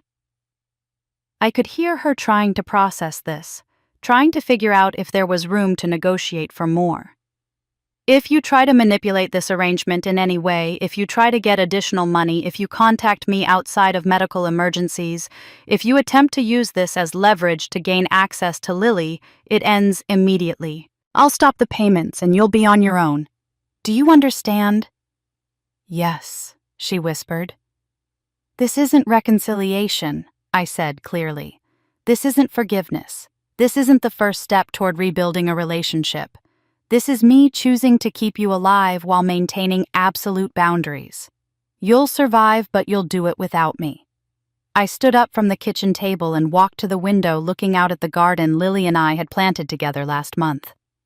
"I'm doing this for one more reason," I continued. "My daughter is learning how to be a human being by watching me. Every choice I make teaches her something about how to navigate the world, how to treat people, how to protect herself while remaining herself. I want Lily to understand something crucial, I said. I want her to know that being a good person doesn't mean letting people abuse you. It doesn't mean accepting cruelty because someone is family. It means maintaining your boundaries fiercely while not becoming what hurt you. You treated me with cruelty for 40 years. I'm choosing not to reflect that cruelty back, even when I have every right to. My mother was crying openly now, but I continued anyway. You see, Mom, what you never understood is that real strength isn't about dominating other people. It's not about making yourself feel big by making others feel small. Real strength is being able to protect yourself and still act according to your own values. It's saying no without becoming the thing you're saying no to. I turned away from the window and looked at Lily again, this precious child who would never doubt her worth the way I had doubted mine. I'm teaching my daughter that she can stand up for herself and still be kind, that she can refuse to accept mistreatment without turning cruel herself, that she can say, "This ends here," without losing her humanity in the process. That's a lesson you never learned, and it's the reason you're alone right now. The silence on the other end was broken only by the sound of my mother's quiet sobbing. But understand this completely, I said, my voice steady and final. Lily and I will never come back. You'll never have access to us, never be part of our lives, never sit at our table, or celebrate our milestones or know us as people. The restraining order stays in place. You won't meet Lily's future friends or partners. You won't be at her graduation or her wedding someday. You won't know your great-grandchildren if she has them. I let that sink in for a moment, the full weight of what she'd lost. I'll keep you alive, I said quietly. I'll make sure you have the medicine you need. But you'll live the rest of your days without us. You had 40 years to choose differently. 40 years to see me, to value me, to treat me like I mattered. You chose not to. Every single day you made that choice. And when I finally had a daughter of my own, you tried to do the same thing to her. My voice didn't waver. These are the consequences. This is what happens when you spend decades destroying someone and then expect them to save you anyway. I'm saving you because of who I am, not because of who you are. But I'm doing it from a distance, and that distance will never close. Amber, please. This call is over. I hung up before she could say whatever plea she'd prepared, whatever last attempt at manipulation she thought might work. I set the phone down on the counter and stood there in my kitchen, in the life I'd built, surrounded by the peace I'd created. And something extraordinary happened. I waited for the guilt to come, the crushing familiar weight of feeling like I'd been too harsh, too unforgiving, too unwilling to give family another chance. I waited for the voice in my head that had tortured me for decades, telling me I should have been kinder, more understanding, more willing to accept crumbs of affection. But it didn't come. Instead, I felt clear, powerful, free. I'd drawn a line that protected my daughter while maintaining my own integrity, a line that said, I will not let you suffer needlessly, but I will also not let you hurt us anymore. It was a boundary that required both strength and compassion, and my mother would never understand it because toxic people can't comprehend that combination. To them, compassion is weakness. To them, boundaries are cruelty. They can't fathom that you can be both merciful and firm, both kind and immovable. I'd done something she could never do. I'd broken the cycle without perpetuating it. I'd protected my child without becoming a monster. I'd maintained my values while refusing to be a victim anymore. Lily looked up from her homework. Mom, are you okay? I went to her and kissed the top of her head. I'm perfect, baby. Absolutely perfect. And then the community gave Amber something unexpected.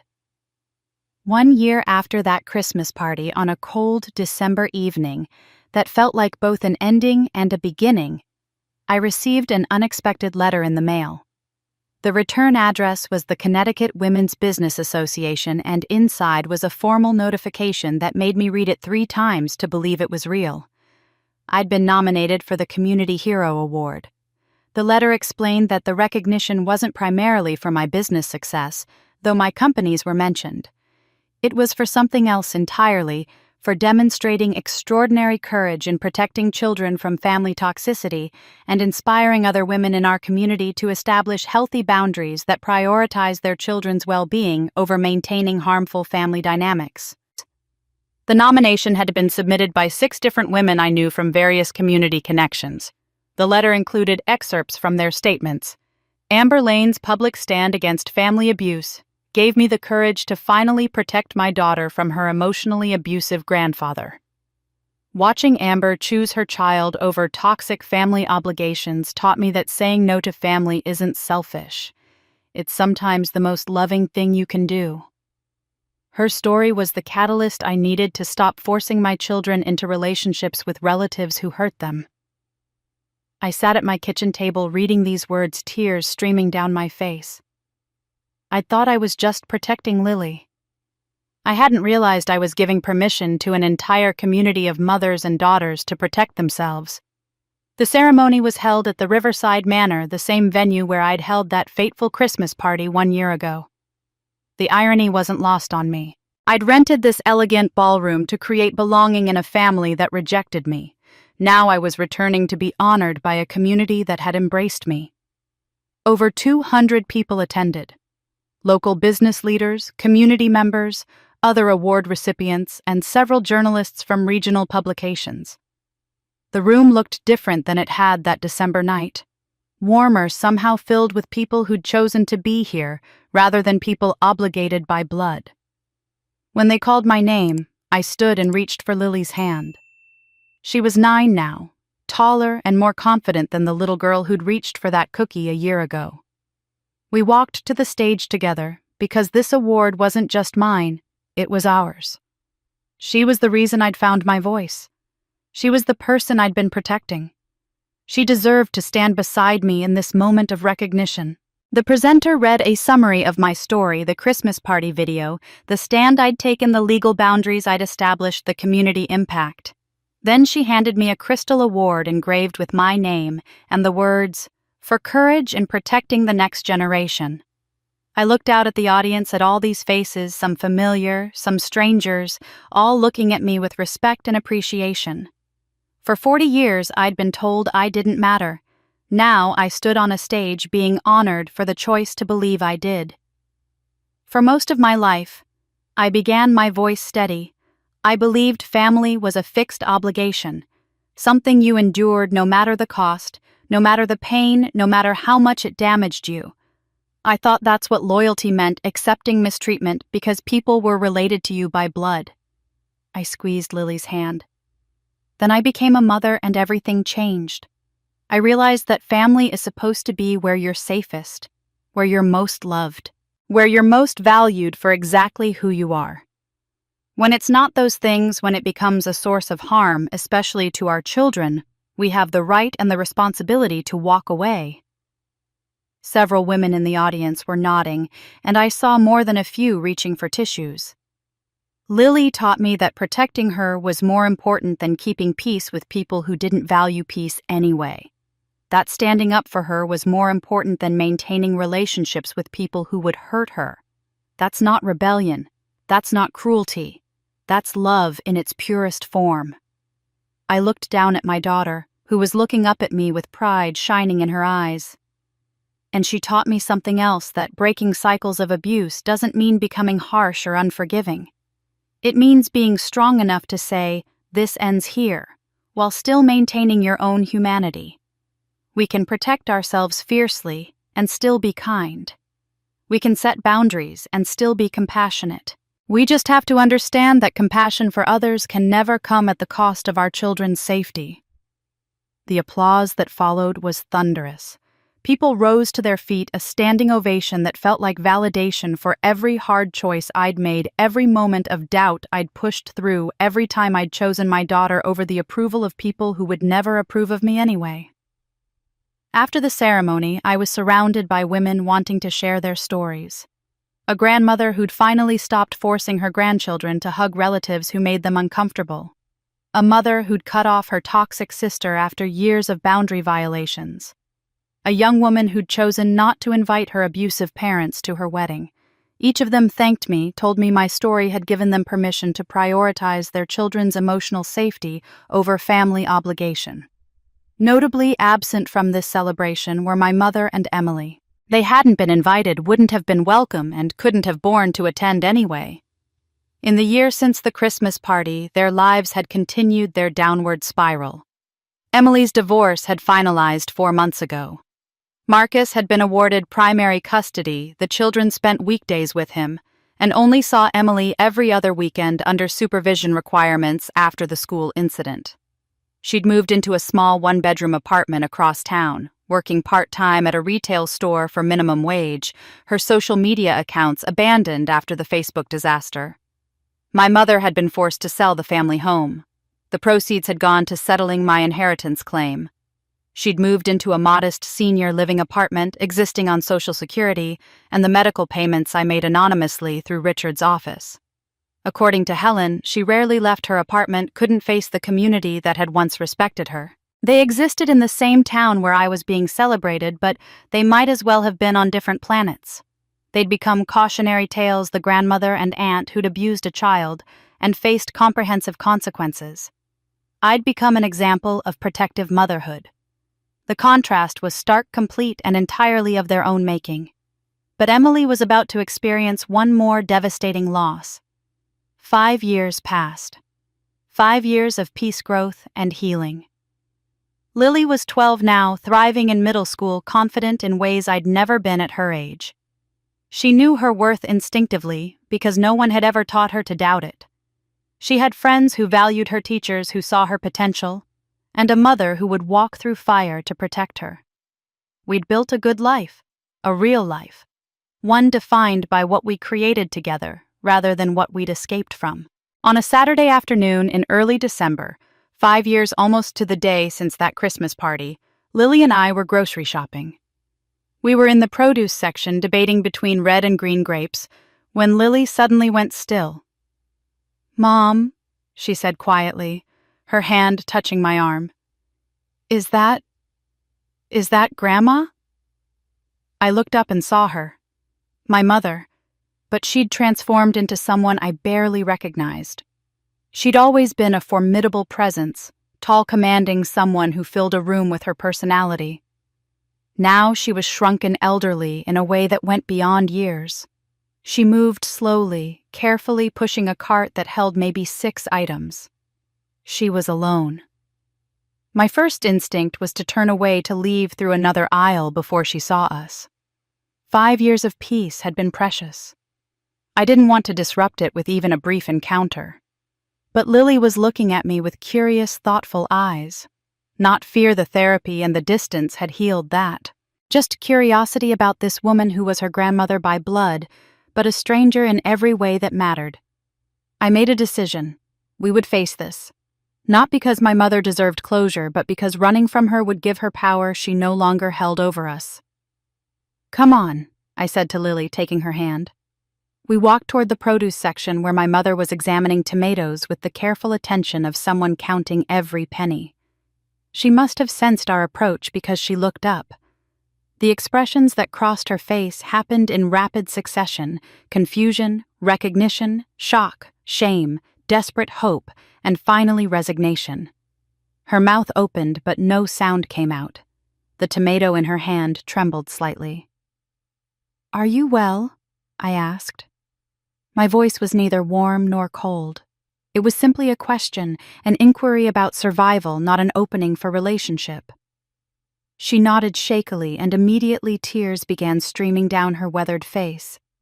"Amber," she whispered. I'm so sorry. I was wrong. About everything. I raised a gentle hand, stopping her. "I know. I've known for a long time." She stood there crying silently in the grocery store produce section, this woman who'd spent decades making me feel worthless, now reduced to tears at the sight of me. I felt no satisfaction in it, no vindication, just a kind of peaceful acceptance. "I don't hate you," I said, and I meant it. I used to think I might someday, that all this pain might turn into hatred. But it didn't. I just don't need you. We've built a life that's healthy and full of actual love. I hope you find peace in your remaining years. I truly do. It wasn't forgiveness. Forgiveness would imply that what she'd done was forgivable and some things simply aren't. But it was release. I was releasing her from any space she still occupied in my heart or mind. She was just a person now. Not my tormentor, not my mother in any meaningful sense. Just a person I once knew who'd made terrible choices. Is she... My mother's voice cracked and she looked at Lily with such naked longing it was almost painful to witness. Is Lily okay? I looked down at my daughter standing beside me, 12 years old, straight-backed and steady, meeting her grandmother's eyes without fear or neediness. She was wearing a hoodie from her robotics club and had a book tucked under her arm because we'd stopped at the bookstore first. She was everything I'd fought to give her safe, valued free. She's more than okay, I said softly. She's loved properly. She knows her worth. She knows that love isn't supposed to hurt that family, isn't supposed to diminish you. She's everything I wasn't allowed to be. My mother let out a sound that was half sob, half acknowledgement. She understood what I was telling her. You missed this. You could have had this and you chose cruelty instead. I took Lily's hand and offered my mother a slight nod, a gesture of acknowledgement, not affection. Take care of yourself, I said, and turned to walk away. Thank you, my mother called after us, her voice breaking. For the medications, for keeping me alive. I know it's you. I didn't turn back. I just kept walking, Lily's hand secure in mine. As we loaded groceries into the car, Lily was quiet, thoughtful. Finally, she asked, "Do you feel bad leaving her like that?" I considered the question carefully, wanting to give her an honest answer. No, sweetheart. I feel clear. She had every opportunity to love us right, and she chose not to. For 40 years, she chose not to. Some bridges aren't meant to be rebuilt. They're meant to be crossed once and then left behind. We crossed that bridge 5 years ago, and we're never going back. Lily nodded, slowly processing this. She looked really sad. She is sad, and that's a natural consequence of her choices. But her sadness isn't our responsibility to fix. We can wish her well from a distance, but we don't have to sacrifice our peace to ease her guilt. I think I understand, Lily said. We're allowed to be happy even if she's not. Exactly, baby. Exactly. I started the car and pulled out of the parking lot. As I glanced in the rearview mirror one last time, I didn't see my mother still standing by her car watching us leave. I didn't see the grocery store or the past it represented. I just saw the road ahead, the one that led to our home, our life, our future. And for the first time in decades, I felt truly, finally free. Because Amber had already found her real family. 10 years. A full decade had passed since that Christmas party that changed everything. I was 50 now, and Lily was 17, a young woman on the cusp of her own independence, preparing for college, radiant, with the confidence that comes from being loved unconditionally your entire life. Our home was nothing like the house I'd grown up in. Here, laughter wasn't undercut by cruelty. Support didn't come with conditions. Love wasn't a transaction where affection had to be earned through perfection or subservience. We had rituals that felt sacred in their simplicity. Sunday morning pancakes where we'd talk about the week ahead. Friday movie nights with popcorn and no phones allowed spontaneous road trips whenever life felt too routine. Every tradition, every habit, every small moment was intentionally built to be the opposite of what I'd experienced as a child. Lily had never once questioned whether she belonged. She'd never wondered if she was worthy. She'd grown up watching me demonstrate that love meant protection, honesty, and respect, and she'd internalized those lessons so deeply that they'd become part of her character. She stood up for friends who were bullied. She called out injustice when she saw it. She knew bone deep that she deserved kindness because I'd made sure of it every single day. I'd also built a chosen family beyond just Lily and me. Close friendships with women who understood boundaries, who celebrated victories without envy, who showed up during struggles without judgment. Sarah, my college roommate who'd been there through everything. Helen until she passed peacefully 2 years ago, leaving me a final note that said simply, "You were always brave. You just needed to know it." My neighbor Patricia, who'd welcomed us with cookies when we first moved in and had become the grandmother figure Lily deserved. These women were my real family, chosen, earned, treasured. The Grace Memorial Scholarship had become my greatest pride beyond Lily. Using the settlement money from my stolen inheritance, I'd created something that turned my pain into power for others. The scholarship wasn't just financial, though we provided full tuition for young women escaping toxic family situations. We also offered therapy resources, mentorship from successful women who'd survived similar circumstances, and a community where survivors could support each other. 47 young women had gone to college on Grace Memorial scholarships over the past decade. Many had returned as volunteers and mentors themselves, creating a self-sustaining network of women lifting each other up. I received letters constantly, some from recipients, some from their mothers, some from siblings who'd watched their sisters break free. "You saved me from believing I deserved the abuse. Your story gave me permission to leave. Because of you, my daughter won't grow up the way I did." My pain hadn't just healed, it had transformed into generational change. One evening, in late November, Lily was working on her college application essays at our kitchen table. The same table where she'd once done elementary school homework, while I fielded that phone call from my mother. She looked up from her laptop with a thoughtful expression. "Mom, I'm writing about defining moments. Can I ask you something?" "Always." "Do you regret it?" "What happened? All the pain."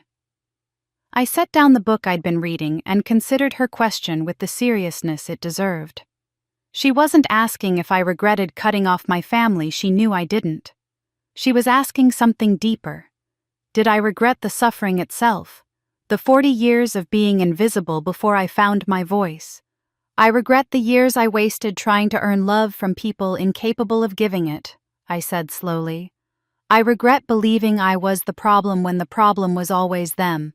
I regret not protecting myself sooner, not understanding my worth until I had you to fight for." I moved to sit beside her. "But I don't regret leaving, not for a single second, because leaving gave us this home where you've never once felt unwanted. This peace where we both breathe easy. This love that doesn't come with conditions or cruelty." I touched her face gently. "It gave me you healthy and whole. It gave me myself, the version of me that wasn't buried under their expectations and cruelty. So no, sweetheart. I don't regret the outcome. I just wish the path to it had hurt less." Lily leaned her head on my shoulder, and we sat like that for a long moment. Finally, she said, "I'm so proud of you, Mom. You're the strongest person I know." Those words settled into my heart like a blessing. The daughter I'd protected, the child I'd fought for, saw me as strong. Not broken, not damaged, not the failure my mother had tried to make me believe I was. Strong. And in that moment, I understood the deepest truth of my entire journey. The best revenge isn't destruction. It isn't about making your abusers suffer or proving them wrong. It's about building a life so beautiful, so full, so genuinely happy that the past can't touch it anymore. I didn't just survive my family's toxicity. I transcended it entirely. I created something they could never destroy, because they were never part of it. The warmth of this home, the confidence in my daughter, the community I'd built, the women I'd helped, none of it had anything to do with them. They'd tried to define me, diminish me, destroy me. Instead, I'd walked away and built a masterpiece from the ruins they left behind. Lily went back to her essay. I went back to my book. And in our peaceful kitchen, in the life we'd created together, I felt something I'd never felt in that other house, that other family, that other life complete. Because the best revenge isn't destruction. It's building a life so beautiful that the past can't touch it anymore. And Amber Lane, she built a masterpiece. That's Amber's story. A woman who spent 40 years being told she wasn't enough, only to discover she was always more than enough. She just needed to stop seeking validation from people who were never going to give it. Now, I want to hear from you. Have you ever had to cut off toxic family members to protect yourself or your children? Do you think Amber made the right choice, or should family always get another chance, no matter what? And here's the big question. If you were in Amber's position when her mother called begging for help, what would you have done? Would you have paid for the medications like Amber did, or would you have said no completely? Drop your thoughts in the comments below. I read every single one, and I genuinely want to know where you stand on this. If Amber's story moved you, if it made you think differently about family obligations and boundaries, hit that subscribe button. We share stories like this every week. Real-life dramas about people who found the courage to stand up, set boundaries, and rebuild their lives on their own terms. Stories about justice, resilience, and the strength it takes to choose yourself when everyone tells you that's selfish. And if you know someone who needs to hear Amber's story, someone dealing with toxic family, someone who feels guilty for setting boundaries, someone raising children in difficult family situations, share this video with them. Sometimes we need to see someone else's courage before we can find our own. Thank you for listening to Amber's journey. I'll see you in the next story.